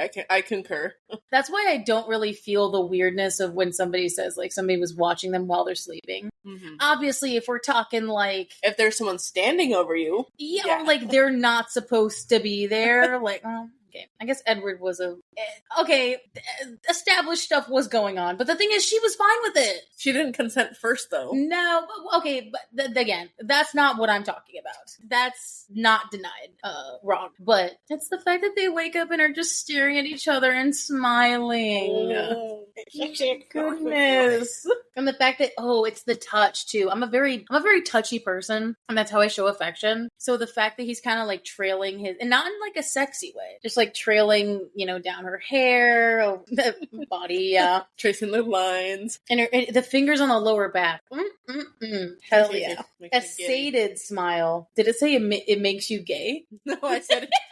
I said it makes me giddy. I mean, that too for you. Gay. But this made me gay. I was like, okay, cool. No, I liked that before I found out. Oh yeah, long before. Not too long. Good morning. Hi. Favorite. Now you're just making fun of me. I would say that. The funny thing is, just a side note, I did finally make my demo, and I made Liesl listen to it. And literally in the demo that I had, there was a moment of me doing that where I was just in character. I was just like, hi. Up to the hot love interest. Didn't you say that Gabe told you to just react? He told me to do it how I would react if there was a hot guy in front of me. And then yours, hi. And he loved it. He thought it was so fucking hilarious. I was like, hi. Specifically with their hand motions of don't at your desk. I don't know what to do, dude. Anyway. Do the dude. So they obviously have morning sex, which is great. And then dude, shit, he is late. And this was the funniest. Immediately she goes, you got somewhere to be? I can imagine the level of attitude that I would have here. I'd just be like, the fuck? You have somewhere to be? You gotta stay here with me. We literally just had such an intimate moment, literally kind of confessing to each other. And you're trying to leave right away? I mean, this isn't a normal one-side stand where he's trying to sneak out. Right. But it's so sweet. He tells that she finally learns about, it's almost like she's getting inducted into the family in a different way than Feyre did, right? It's like she's learning about the snowball fight while he's trying to put his pants on and be like, okay, I gotta meet up as remind me to take you to the cabin, by the way. I think taking a girl up to the cabin is the equivalent of I'm marrying. She's seen the cabin. She therefore is now permanently part of my family. It's endgame for sure. Well, it's a long story, but if I don't win today, I haven't won in years, but if I don't win this year, I'm never going to hear the end of it. Because he knows that they just made it. And it's almost like how Rhys lost during his mating year. And how he would not hear the end of it. Yeah. She's and then the thing is, Nesta has the same reaction Feyre did. She's the 3 most feared Illyrian warriors are having a snowball fight outside, which is still so amazing to me. But I'm almost I'm glad to induct Nesta in the idea of knowing what that is. Yeah. Even Elaine doesn't know, I bet. Yeah. Good. But she's not going to be a She's never going up to the cabin. Unless Lucian takes her there, but I don't think he What? You fucking killed me. I choked on my spit. I was just like, she is never fucking going up to that cabin, dude. Like, No. she is not getting inducted into No. this family, bro. No, she is not. And I will stand by that. She is never going to that cabin. That is so... Or she's gonna learn about them having a snowball fight, but it's like out of proxy. Yes. Not because of like her actually... She's never gonna go there. Her fun learning the night before. So I will say she does like the classic sexy woman move of like having her hair over her tits and then him being like looking at her, smelling her. And he has the same fucking reaction Reese did, except he can't just poof out of there. Nope. He's like, that's hot. Actually, I'm going to be gone for like a long fucking period of days. I'm going to be gone for 5 days. I need to go do some things. Yeah. What fucking BS. And the thing is, you know what? I can't even fault him for this because she did the same thing to him so many times. Yeah.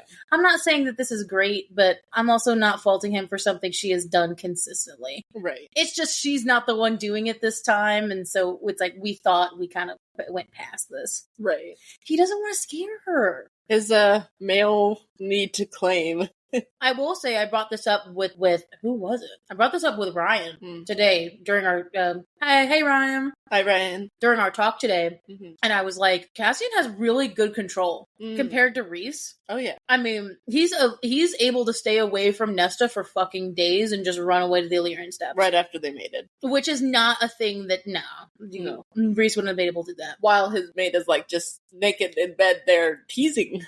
I mean, okay, I'm not trying to give Reese the benefit of the doubt, but it's like at least she's kind of isolated to where there's not going to be another man besides Azrael. That's true. But even Reese got pissed off at Cassian and fought him. So like, if Azrael comes by and gets eaten, is that gonna piss him off? Then again, maybe that's also a good reason that Cassian's leaving, so he won't see Azrael, for example, being around Nesta. I'm just saying it's kind of sucky timing because they still, even though they're okay, there's no one else for us.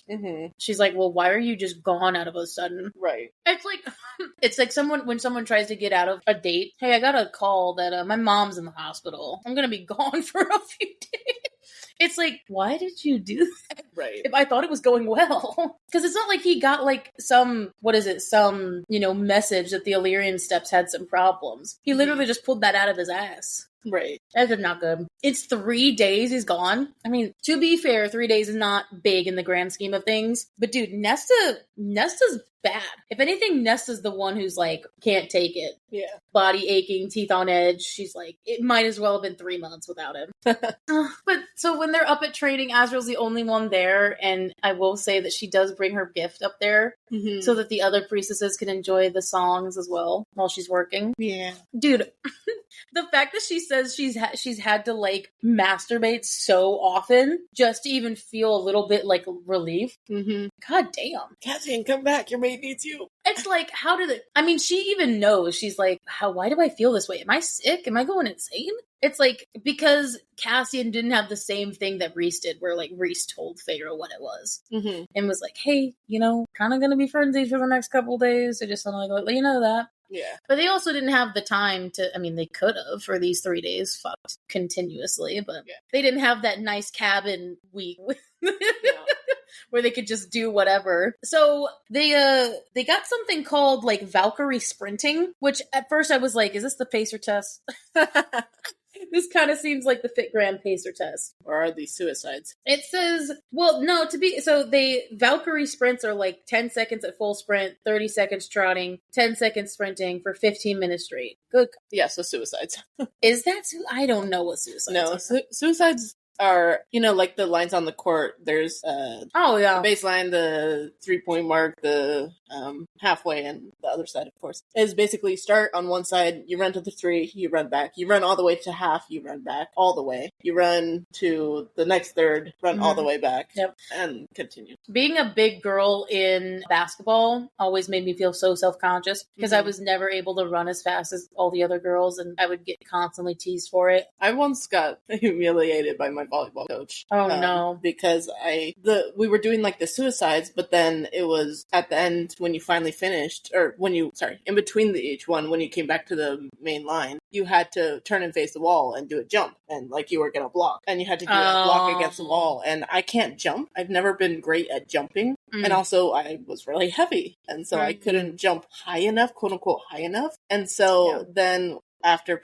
practice, she made me stay and do it again. Oh, fuck. And it got to the point where, like, I actually almost puked. But she's like, yeah, just don't give out on it. Because everyone else is trying their hardest, so everyone needs to do their hardest. What the fuck is up with that? Like, sorry, I don't want this to turn into a, like, societal message, but, like, I will just say, what is it about coaches and thinking plus-size girls aren't trying when we're trying? It's like, how do you know I'm not trying, bitch? Right. If I say I'm trying and I'm actively trying to do it, like, how dare you tell me I'm not trying? Right, and there were a couple other, like, thicker girls as well. I mean, I was thicker than them, but, like, they were a little bit thicker, but it's like, yeah, everyone else is trying their hardest, but, like, you're limping out on it. You're skipping out on it. Whatever, bitch, whatever. Man, I remember there was parent-teacher conferences right after that, and so mom was already at, like, going and talking to people, and I texted her, like, Mom, which classroom are you in? I feel sick. That's crazy. Yeah. Then I went and sat in the car for the rest of parent-teacher conference. A very vivid memory, and it's... Well, we're not in high school anymore. No. But that was, unfortunately, one of the reasons that made me quit volleyball. I mean, dude, it's like why most people got cut out of those sports. Yeah. So what's the best thing I will say I do appreciate how, in this moment, she's like, instead of looking to, I don't know, cheat is not the right word. I wouldn't say that she would immediately cheat, but I will say sometimes when, like, somebody in real life is, like, lacking in something, they want to go and cheat. Mm-hmm. What's the best thing to do when you're feeling lonely about your guy? Sleepover!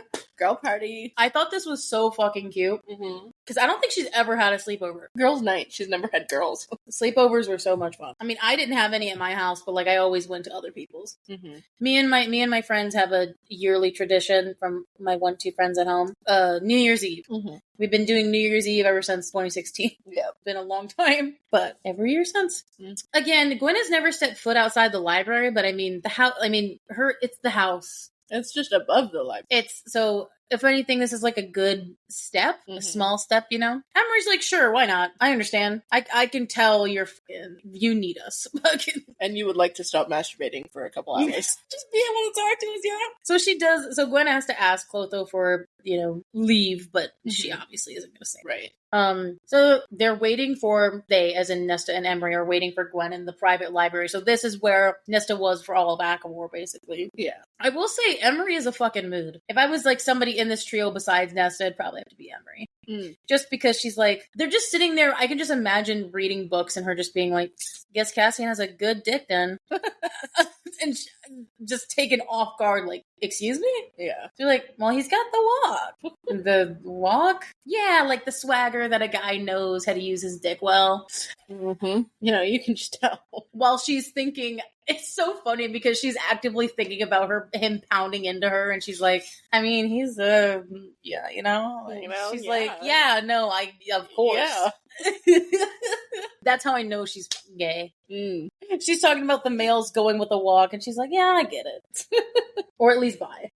I will say, Nesta makes a funny quote about, she's like, well, he's had 500 years. I hope he knows how to fucking use it. And then she's like, well, I guess I've met a lot of people who don't. Ooh, dang, that's bad. Yeah. And so I will say, as Gwen enters, Nesta does tell us that the house rearranged this library into, like, sleepover galore. There's cots, there's food, there's refreshments, there's, like, desserts and shit. Honestly, I still love the idea that the House of Wind is male presenting. Oh, yeah? But, like, a male that, like, can be protected, but, like, is mostly, like, bestie kind of vibe. There's your lovable gay right there. It was the house. Oh, yeah, could be. My lovable gay is an inanimate, is the house, the House of Wind. Reads romance books, specifically the smutty ones. Is like, yay, sleepover, and here's some chocolate cake, and you better eat this cake, bitch.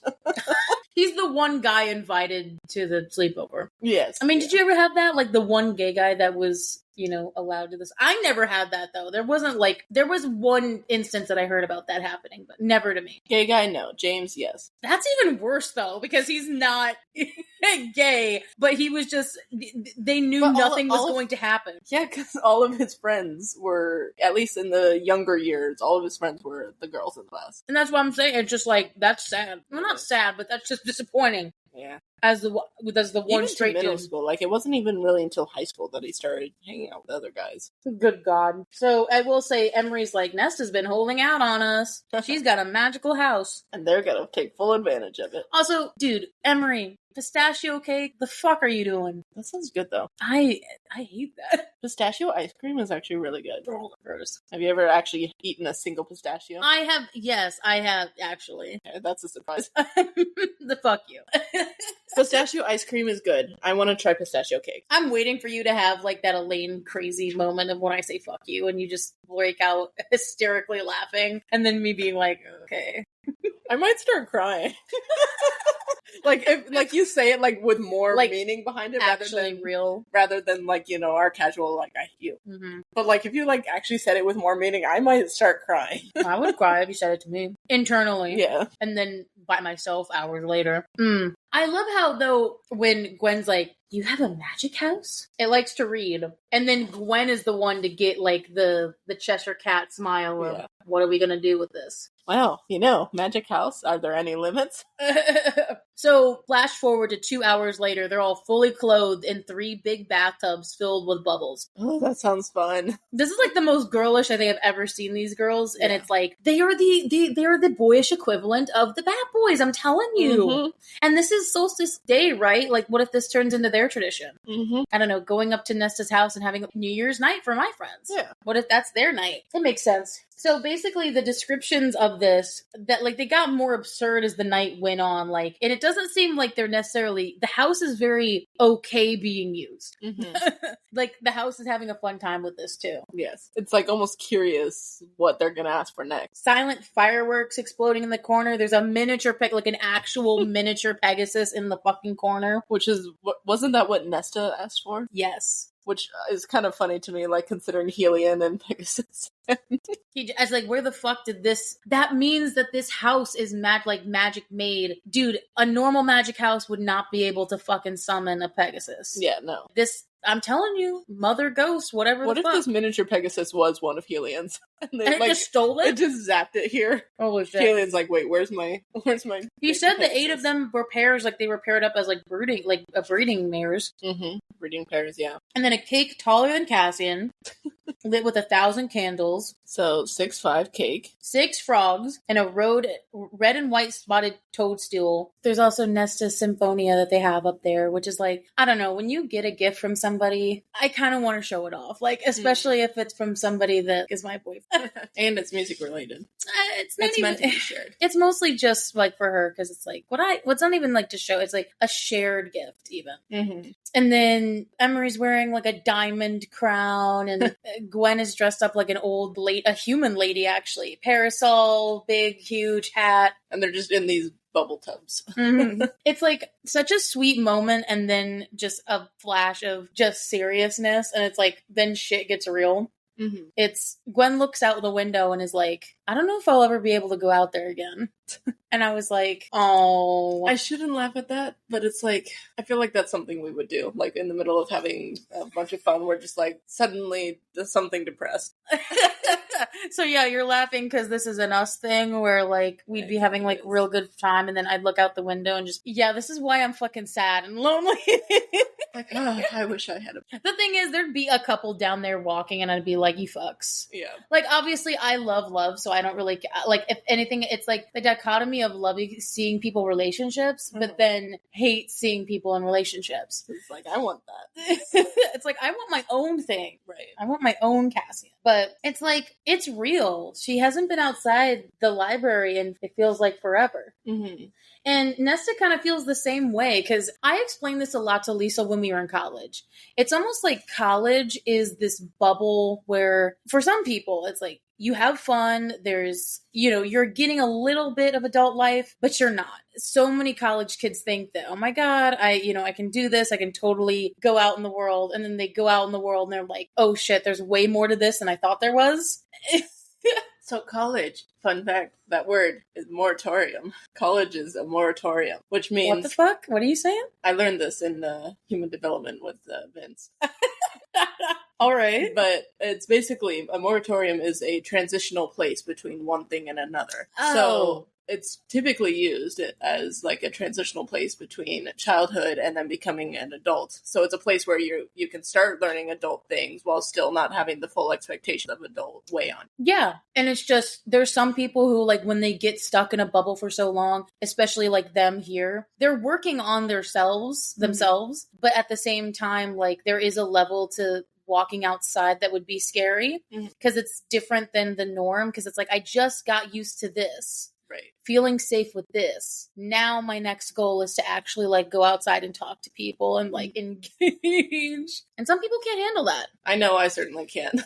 Although, okay, I'll give myself credit. I talked to 3 neighbors today.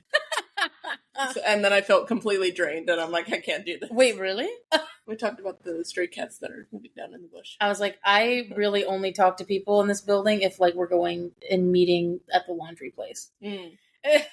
I do not interact with anyone else. I did feel bad this morning, side note, that some guy said the good morning to me and I thought he was talking to someone else. And so I didn't. Him. Well, yeah, but I thought he was talking to someone else. I was like, and then I kind of turned around, was about to say it, and I was like, okay, the moment's passed. The moment's gone. But anyway, regardless, this is real. And it's serious. It's like they kind of all feel like that there's this bubble of reality that they're not in. And so then we get a very intimate Gwen moment where she brings like stuff to do. She's like, oh, I thought we wouldn't have shit to do while we're here. Because again, they don't have Netflix.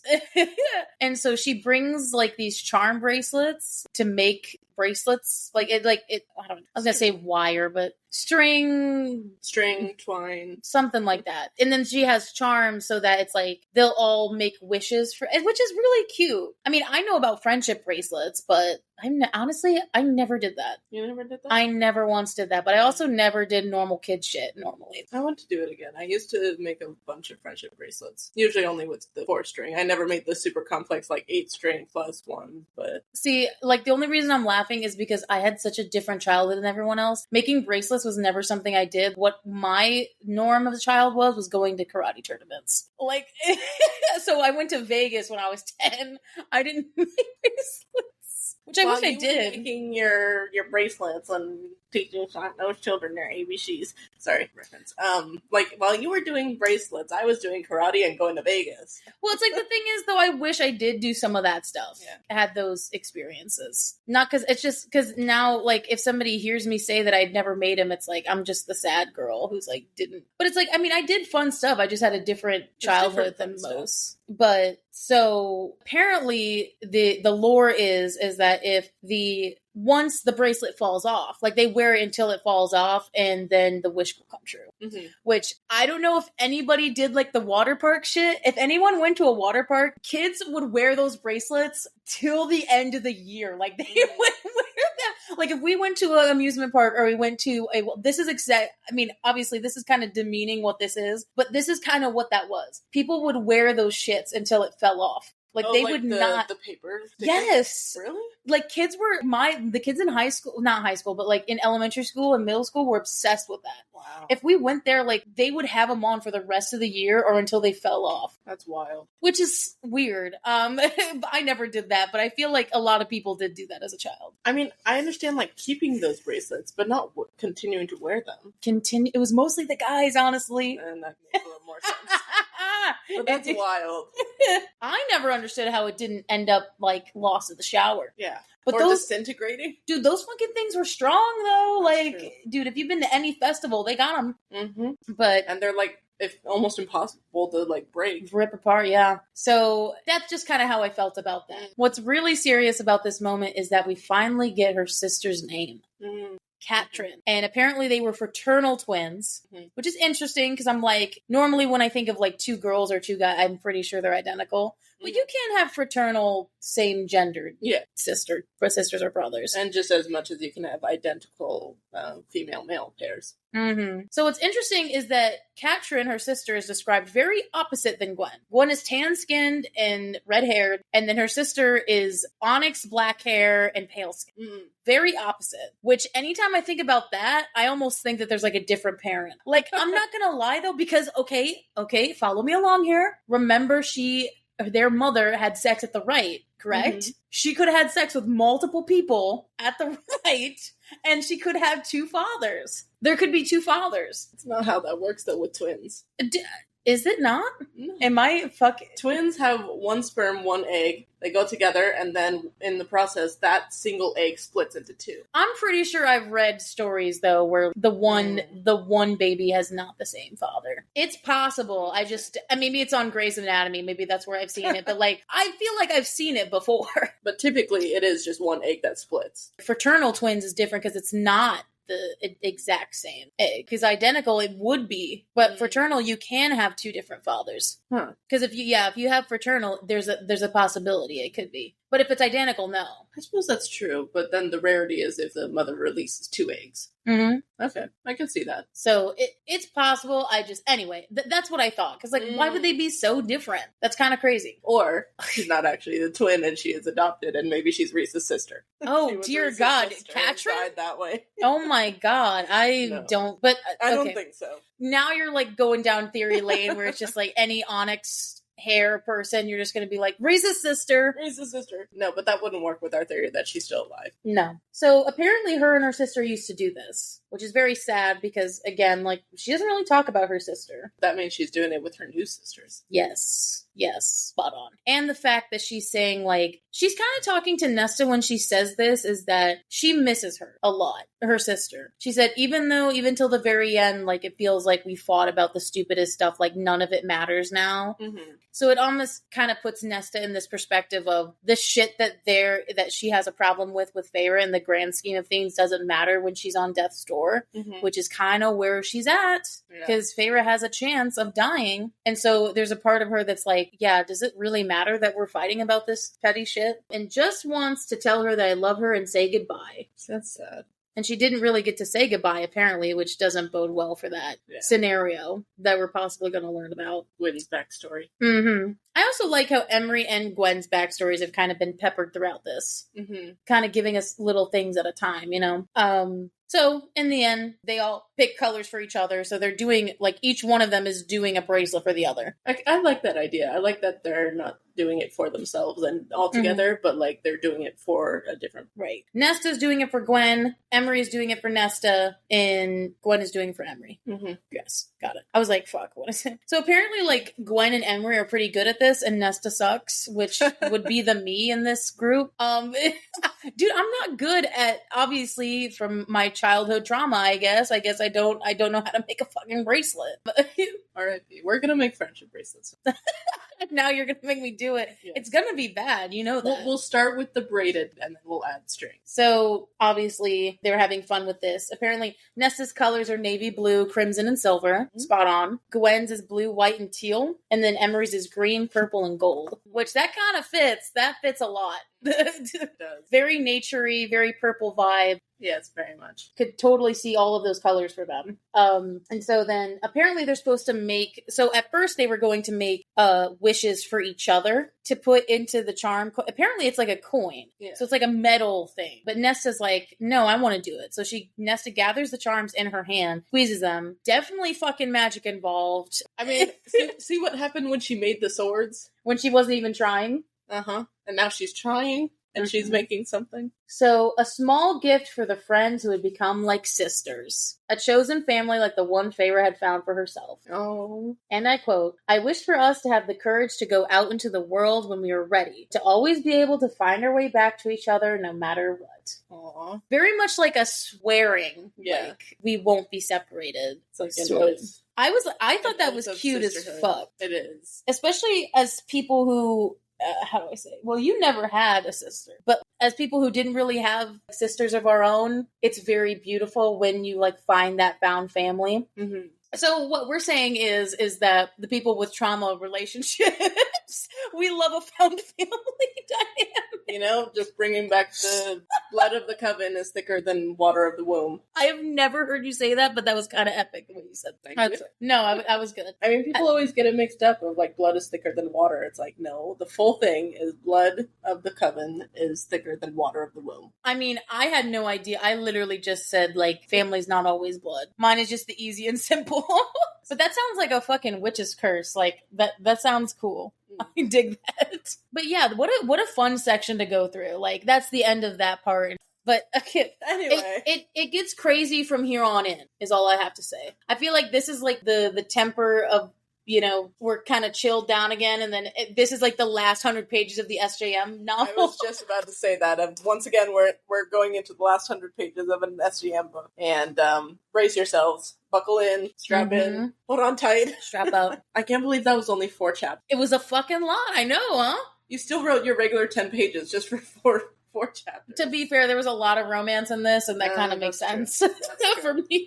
But now we are going to move on to our second section where we talk about the graphic audio. And boy, you guys are not ready. I haven't listened to it, but I've seen the amount of notes that she has for these 4 chapters, for that one chapter alone that she shared in our Discord.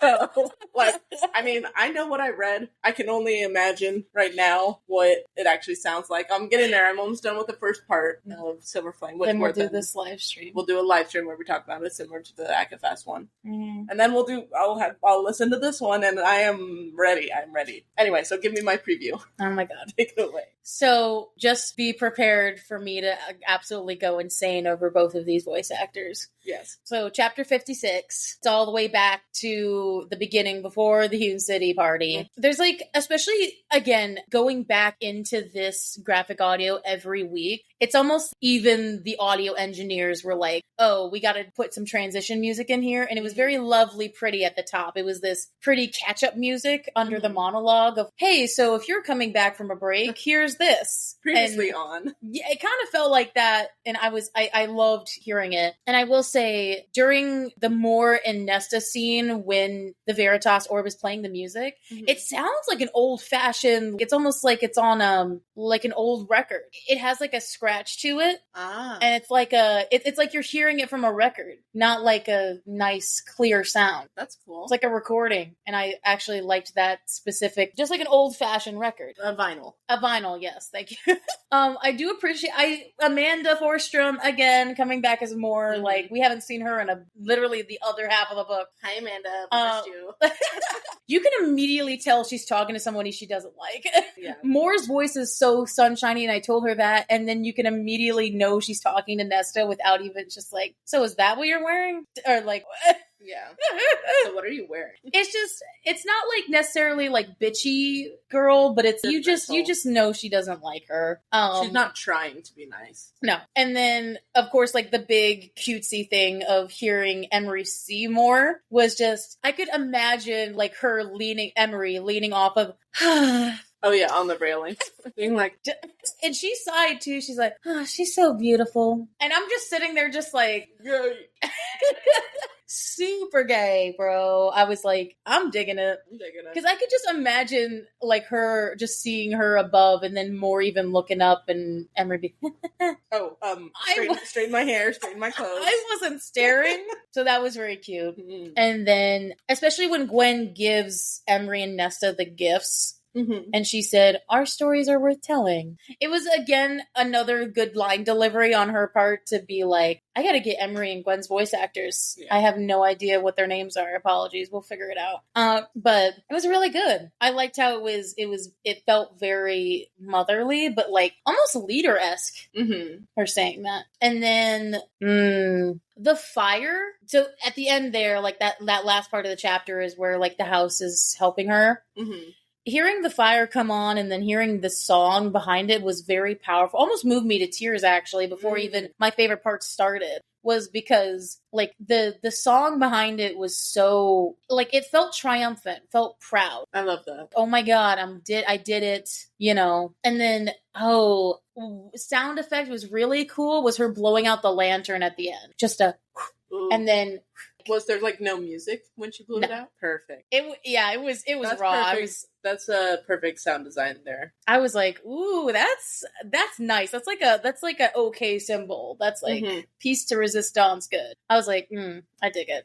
Just, ooh, I'm excited. And then chapter 57, we're at the Hewn City. Oh my god! Right at the top, it is like the saddest boy music I think I ever.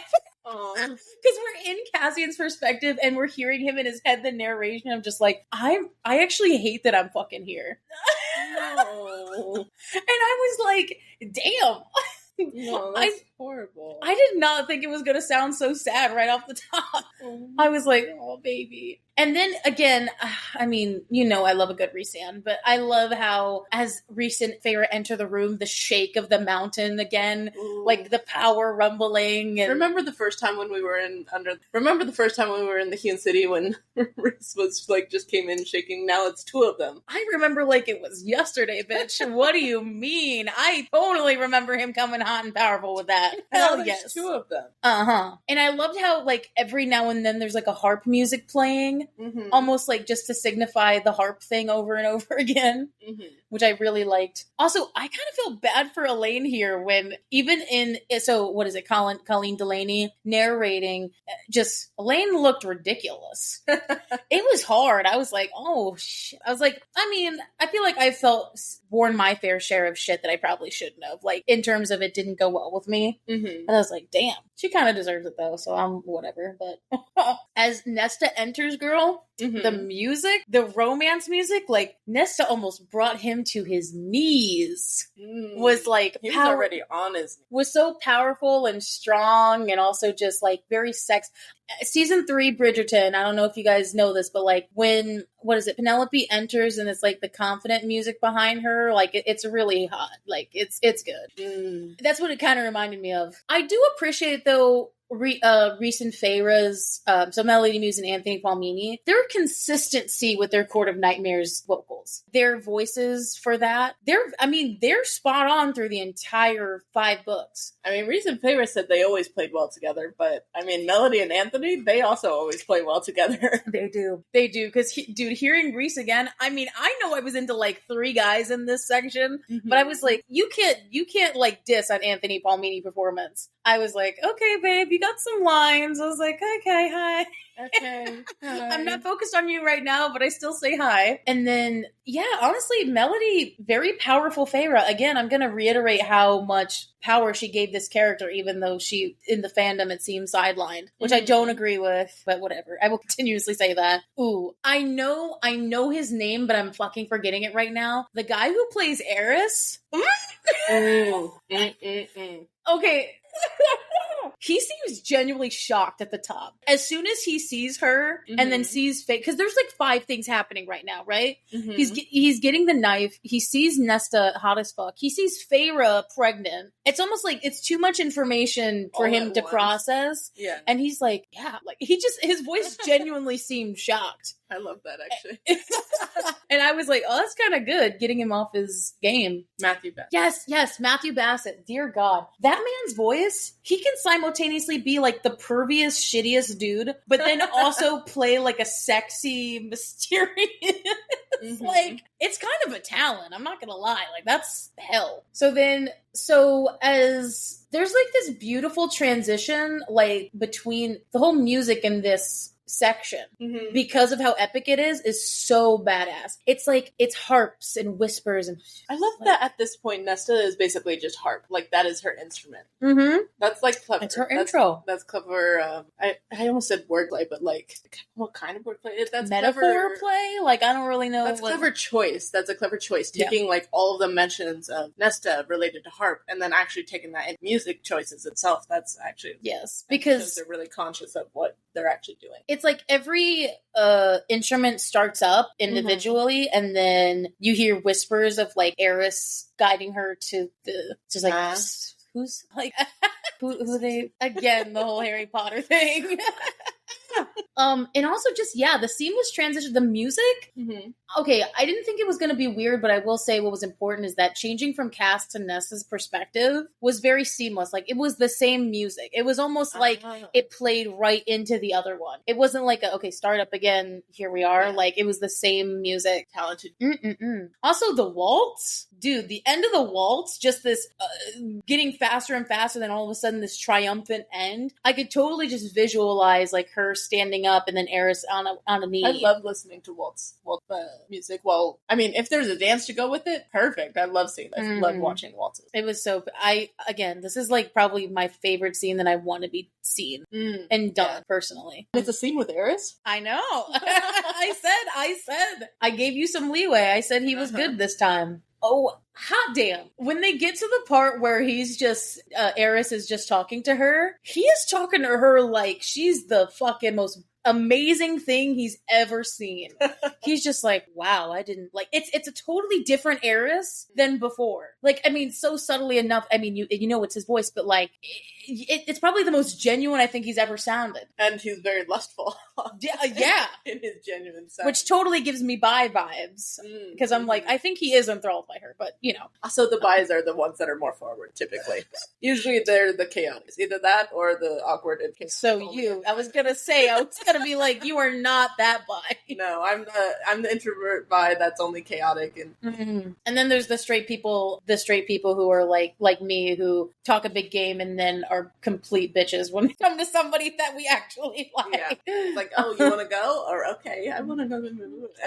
And then someone like comes up to you and you're like, hey, okay, whatever you say. So again, I think something graphic audio does really well when they're playing with how close somebody gets is like when he pulls her in, like you can hear like her being pulled in, and then you just hear like a very deep guttural hot, don't believe the lies they tell you. And I'm like, love how good they are with proximity. I was like, I had to stop. I was like, sir, you're not supposed to be hot, but sir, back up. I'm not supposed to like you, so back the fuck up. But actually, like, stay there, I guess.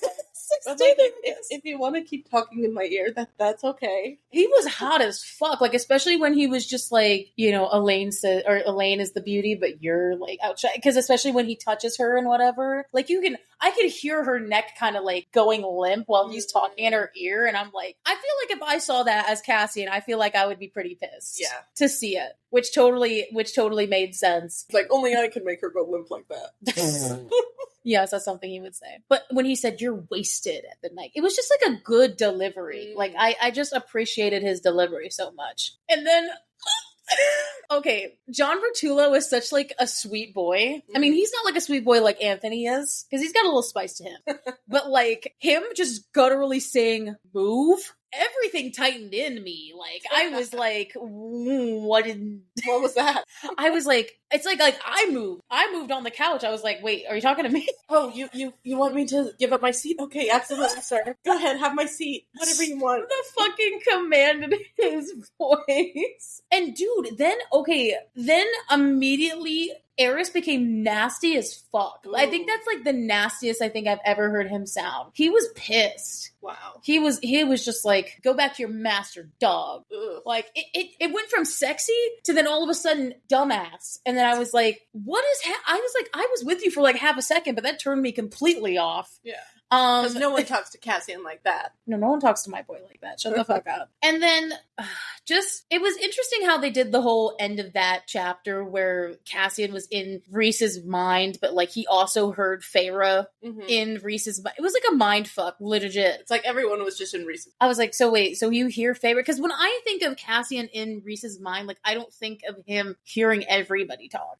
I don't know. It was interesting. It was just funny. I kind of like imagine it being like, almost like there's suddenly like this mind space in his head where everyone comes and merges in there. So they're all like just sitting in a dark room. A green room? Or sure, but like with one of those big Windows screens and they're just watching what's happening through Rhys's eyes on like the screen. Oh my goodness. Like Inside Out kind of vibe. I guess so. It was just interesting how they did that because it was like, we're hearing it from Cassian's POV, but we're also hearing them and hearing Rhys's thoughts about it. It was like, well done. I was like, I don't know how I'd write that, but it was good. Yeah. And then, chapter 58. Oh my god, this is the one that had all my notes on. Goodness. That's There's a lot. I'm getting through them. So I love how we transitioned from that to like crickets at the outside of Farrah's house and her just like, wait, we're going inside here. It was a wild transition from like Court of Nightmares to that. And then of course, I always appreciate going all the way back to like the graphic audio days when we talked in season 2. Just hearing the whole inner circle together laughing like brings my heart so much joy. Yes. And hearing all of their particular voice actors, even though they're not in the same room, just laughing together, like they just got that vibe. Like I feel like if I was in a room with them, I would have so much fun, like with all of them. That's gonna happen soon. Which is, so I'm like so happy about that. Mm-hmm. There's like this really sad music when she like puts his coat up and they're having like this distancing moment because she's monologuing to herself about, I don't even know all the stuff I did last year and like whatever. And it was really good. It was a lot of like bipolar music going on here, from like very jovial to very like sad to then all of a sudden happy again. Lots of roller coaster. Elaine, Karina did really well with this scene. I mean, she's like, so you came very abruptly. Like I almost jumped. I was like, the fuck, bitch? What are you doing here? There was like this very happy, jovial music behind the fuck you. And I think that was very funny. She was just like, fuck you. And then all of a sudden, yay. Dude, even starts cackling. And the thing is, Karina did not make it a cackle. It was a very genuine laugh. Huh. Interesting. So she chose it to make it actually genuine. She's like, I think that's the first time you've ever said that to me. It's still weird. That almost seems more weird. I'd rather go with the insane route and have her cackle. That's not the route she chose. And then again, the music is it changes to a very happy, jolly, holiday-esque music. Very much like reminiscent to Frost and Starlight. They probably used a lot of the same music, to be fair. I do appreciate a wild Gabriel every now and then. Just, Lucian. A wild Gabriel. Hey, baby, Gabriel, hello. It was like so sweet. I was like, hey, babe. I was like, hey, Gabe, you still sound depressed? All right. That's all we needed to know. You're good at keeping him consistent. He's consistently depressed. I will say I appreciated though when Lucian did say like, so how's training? And then Natalie went for it. She went for the whole, oh my god, yes, we're learning how to disembowel men. She said it so jovially, and then he's like taken aback by that. Yeah. And then Cassian. John sounded so proud. He was like, he sets down the drink and he's like, and as you know, Ness excels at it. I was like, oh, that is a man being proud of his fucking Amazonian Valkyrie woman. I was like, that is a mood. Oh my goodness. Also, Azrael. Sean. Sean Jane. He is like probably the shyest boy in real life too. And that's why he's scared of the internet.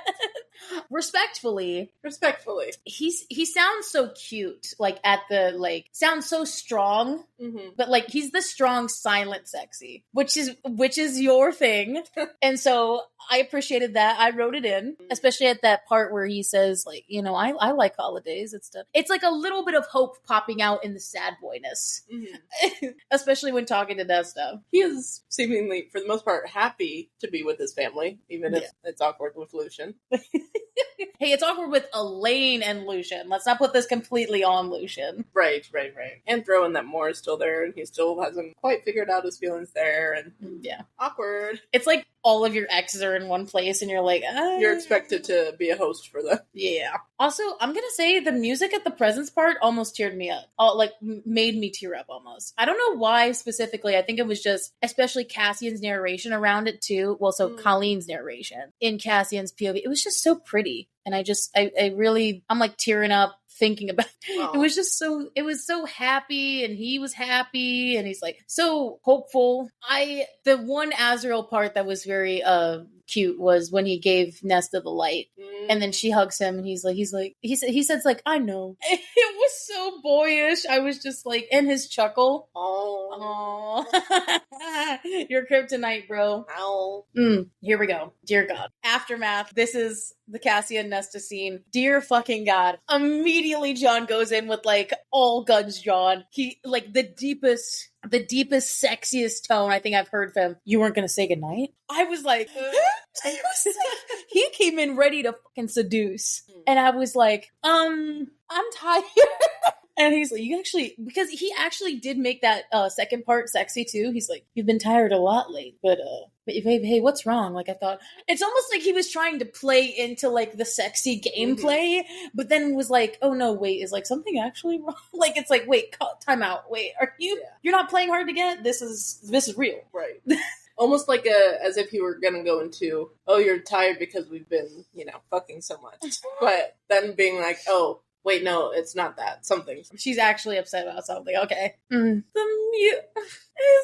music and the softness of his voice when he's telling her about the gift sets the scene. He's like, so yeah, I could totally see him rubbing the back of his neck like the guys do. He's like, so yeah, I went to the Court of Nightmares and I went to your favorite taverns, So I was like, oh. It's like, I'm aware of all your favorite taverns and I went there and tearing up. And then the music from the orb, because it's different than the Veritas orb, because like the Veritas is like an old vinyl record, but then this was like a fully immersive. This sound was exactly like, it's almost like they're playing there because it's magic, So it's like they're trapping the music as if they're playing there themselves. So it's not like there's not like this reverb or something. It's magic. Wow. I do not know how to tell you guys how you should listen to this scene. This buildup, this emotion is so fucking wild. Like the buildup from I can't accept, like her, she's legit just Natalie in tears. I can't accept this. And he's like, but it was made for you. That's not the reason behind it. He was so sad. And then it just goes from like 0 to 100 and he's like, it's not a fucking wedding ring. And he's like, well, I'll look to Eris for that. It's like, dear God, why did we go from like this to here? Wow, and then, that was a jump. And then the music stops dead, and it's like, say that again? Ooh. And then we're like, now you're walking the tightrope. Holy crap. Wow. And then especially at that point where he like, because we did talk to John about this. Because I was fucking jealous. Mm-hmm. He's like, you look like a queen. And I was like, the delivery? I was like hurting and at the same time turned on. Because I was like, he was so raw and sweet. And he's just like, so good fucking luck to you. And then she's like, I deserve Eris. And then it finally comes out, this whole monologue. Mm-hmm. I have done this monologue so many times because I love it so much. Mm-hmm. And, just from the lines of, like, I deserve Eris. To like, why do you think I pushed you away? Like, she's actually genuinely asking him, like, are you, in relative terms? She's just like, do you not understand? He didn't. This whole time? Like, did you think it was you? And then all of a sudden to her getting, again, the mountains that why do you think I didn't speak to you? She's like, and then this very calm, very sad, I wanted you more than reason. Mm-hmm. Very, like, emotionally raw. Mm-hmm. And then her voice breaks. Natalie's voice breaks at the thought you'd be taken away. Mm. And it was spot on. I was legit in tears. I was like, especially the first time I listened to this, I was like, oh. Mm. And the breathing they both did, especially when like you hear Cassian just kind of like deep breathing, but it's because he's like so like, yeah, because especially when he gets closer to her and he's like breathing her in and just, well, not like that, but like in the sense of just, even dude, that like, I feel like that was more sexually charged than like the dialogue. Dude, breathing can be like a sexy thing. Breathing is sexy. Well, breathing is sexy when you're John. Remember when he did the idea of doing like push up, like he was because he was trying to invoke what noises you would make when you're working out, mm-hmm. like and I was like, don't do that to me. Mm-hmm. I was like, do not do that to me. With like the grunts and everything. I was like, please, dear God, give me something to hold on to. And obviously the sex scene, because it wasn't very sexual because it like sexually charged. It was making love. Mm-hmm. But the command when he said, there will be no one else. Soft dumb. I think it was dumb. I don't even think it was like, it was hard. But no, she was soft. Like, yes, no. Very much like a me, but in the Natalie way. Not how I would react, but he's just like, there will be no one else for us. Ever. Yes. Okay. Whatever you say. I guess we'll just have sex. And then there was this epic mating music, like the gold threads intertwining, and it was just very pretty music. The whole "you are mine, I am yours." He's like, "Say it," but it was like, hot. Oh God, it was hot. And then it was just like, "I'm yours and you're mine." There's a song called "I'm Yours," which is in one of our playlists. Is it? Oh, but I originally thought that it would be like Reese and Feyre, but it basically is like, "You are mine, I'm yours." And I'm going to put that in the Discord after this. I mean, to be fair, they both said that. Yeah. I mean, that's mates. That is a mate thing to say, but it's sweet. It's also a couple thing. It's a couple thing to say. But it's like, if you're thinking actively about Nessian for that, or actively about Faison during that, like, at least for me, I could see it in my head. I think it's more Cassie and Nesta because we've been in this book for so long, but like, I don't know. I feel like it would just be them all together. But I agree. I will say the music was just very epic. Because especially when it said like the horn was playing, like they did all of those cues. Again, whoever did the fucking music, snaps to you. You're for a genius. Doing all of these musical edit transitions. Like, I mean, it was a team, obviously not just one person, but very well done. But your music team, graphic audio, is a genius. Or a genius. Amazing. Our geniuses. Stop hurting yourself. Our genius. So, of course, the last chapter 59, I loved, oh my god. I feel like what was even more hot than the whole, like, Cassie and John Vertulo during the command thing was his good morning. It was morning, and then this, like this. A quiet waking up. I was like, oh, grabbing my knees and just like in the fetal position, just being like, okay. Like that kind of like deep rumble type voice that they have in the morning. I did.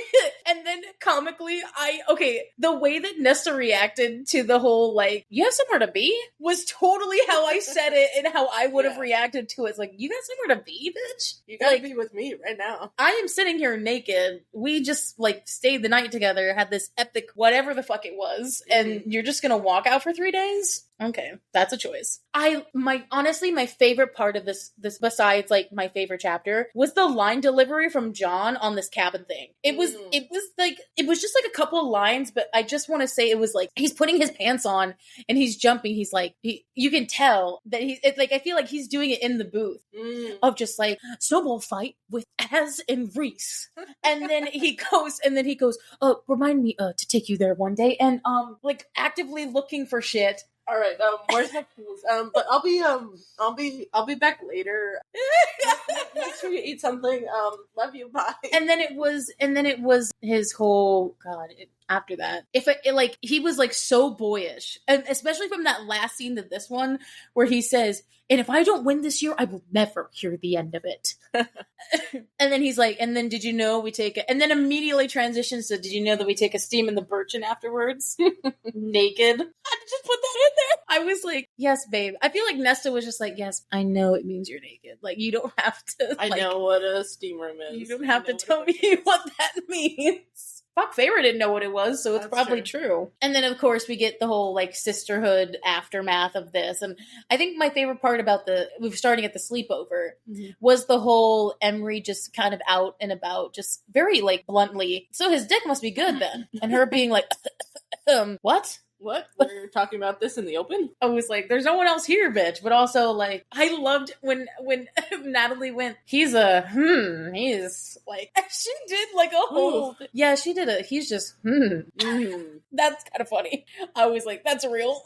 Yeah. There's nothing else to say there. Oh, okay. So, Liesl found it for me. So, Renee Dorian is Emery, and Aura Nash, I'm gonna guess, is Gwen. Very beautiful voice actors. Very much sounds a lot similar, but distinct enough. And then the very playful, sly music at the house part where they're like messing with it. It's like it's playful, but it's also like, we're doing something naughty. This is our little secret. Yeah, we're not going to tell anyone about this. Yeah. And especially the background then when it shifts to the more serious tone of what Gwen is saying, it's almost immediate where it's like, haha, we're laughing. And then all of a sudden you can tell she's looking out the window and then it's like music starts before she actually vocalizes it. And she's like, I wonder if I'll be able to go out there again. And the delivery on it of it not being like so immediately depressed It was just almost like a genuine question that I don't think she meant to say out loud. A genuine wonder. I don't know if I'll ever be able to go out there again. And that's what I feel like made it more sad, because it wasn't being played up as a moment. It was literally just a random question. Feeling so at peace that it like just comes out. I don't know. Gwen's moment means so much when she's talking about her sister, because it's very like, because Gwen herself is a character who seems very optimistic and very like, I mean, realist in a sense, but very optimistic in the way of how she's dealing with her shit. And she's like, you know, my sister and I used to do this. And it's like she's actually having a moment of reflection. And it's really good. And then there was a moment from Colleen Delaney when she was narrating that she was like, take it a step at the time. Easy steps. Like emphasizing that even like they're in their mind are like, we can't just rush it. Like take it easy, step at a time. Like I told you, not a sprint, a marathon. So yeah, that was that was the audio notes. Wow. We got through. I don't know what to say other than another fantastic job from these fucking people. And I just, Natalie and John, dear God. They're hard carrying this book. Somehow not making a sexy scene, like obviously it's sex, but making it so romantic. And I think that's, the romance in me is like, yeah, we love a good scene where they're talking dirty and, you know, making a slapping ass and whatever is like, is hot. But like, I feel like these moments are the ones that matter more to me. They're they're not just sex. When they're actually talking. Yeah. And actually getting to stay the night for once. Well, you also just know I love the whole wait to you. But yeah, so that was our episode for today. So thanks for staying up into the end. So we do have 3 more Touraine facts from our sponsor here before we end. So just make sure I did it last night. There we go. So the 3 facts are the upcycling process that Touraine has keeps materials out of landfills, reducing waste. Because I didn't really know much about, when you watch all those videos about the landfills and how they're just piles of stuff just sitting there. It takes some stuff out of those, you know? And then these bags are able to withstand the rigors of travel while being environmentally friendly. Which is good. We love a bag that actually stays together over adventures, especially since they're outdoor bags. Yes. We actually did feel like, because we got one of them and we're going to send it to Zane, our fan, because it's too much to do send it to the UK right away. So we actually felt the bag and it was very... it says in all of like the information that they are upcycled from feed bag. And I was telling Tabi, like, I had a very visceral, like, nostalgia moment because I had chickens when I was younger, when I was growing up. And so I remember like those feed bags, like when we had to fill up the chicken feed, it's the exact same texture, and like feeling that like just took me back. Yeah, it's really cool. And then obviously the last one is like supporting the artisan communities in Cambodia by providing not only fair wages but stable employment. So they get these from people who are actually making, like, artisans in Cambodia who are making. Yeah. So it's that's really good. It's not like manufactured in a factory, and it's like all handcrafted by the handmade, and also just giving people a fair wage. Like, I don't think that seems out of paying them for the work that they're doing. Paying artists, who knows that? Paying artists, no one. So again, go to touraine.org/TFBW podcast. Again, that's TFBW podcast, Twin Flames Between Worlds podcast shortened. And so, yes, thank you guys all again for watching this episode. Please follow the TikTok, YouTube, Instagram, Facebook, all those fun things. We're doing so much more things on there. We will be doing more live streams since we're figuring that all out. And our special announcement that we're going to keep bringing up and obviously promoting more when we get around to it. We will be playing as our end of our ACOTAR section for now. Wink, wink, nudge, nudge. We will be with all the people we have talked to from Graphic Audio at this point. So that means Amanda Forstrom, Henry Kramer, Anthony Palmini, Melody Muse, John Bertullo, Natalie Van Sistine, and Gabriel Michael. Last but not least, our first person, and my bestie. Hi. So we will be playing Cards Against Prithium with them, and we will have a live stream before that date, just so that we could do that we could have some practice stuff with the fans, and maybe even if you send them in, we could have some cards, or you can play with us. So we will figure that out more when we get there, but so that's just on everybody's minds. So yeah, we hope you guys all stay happy and healthy, and next The next episode will be, our next episode will actually be the Azrael mini chapter to Liesl's delight, actually. There is obviously we had the recent Feyre mini chapter, but there is an Azrael mini chapter that actually was in this part. The part was this was during the night of the winter solstice. Yes. At the river house. When Nessie and were having their romancing. We're having sex. Yes. They were romancing, and then Azrael had his own adventure. Had his own moment to Liesl's dismay, and she will have a whole episode to go into her thoughts about that. Yes. So we will see you guys all in that next episode. So we'll see you guys all later. Bye, guys. Bye.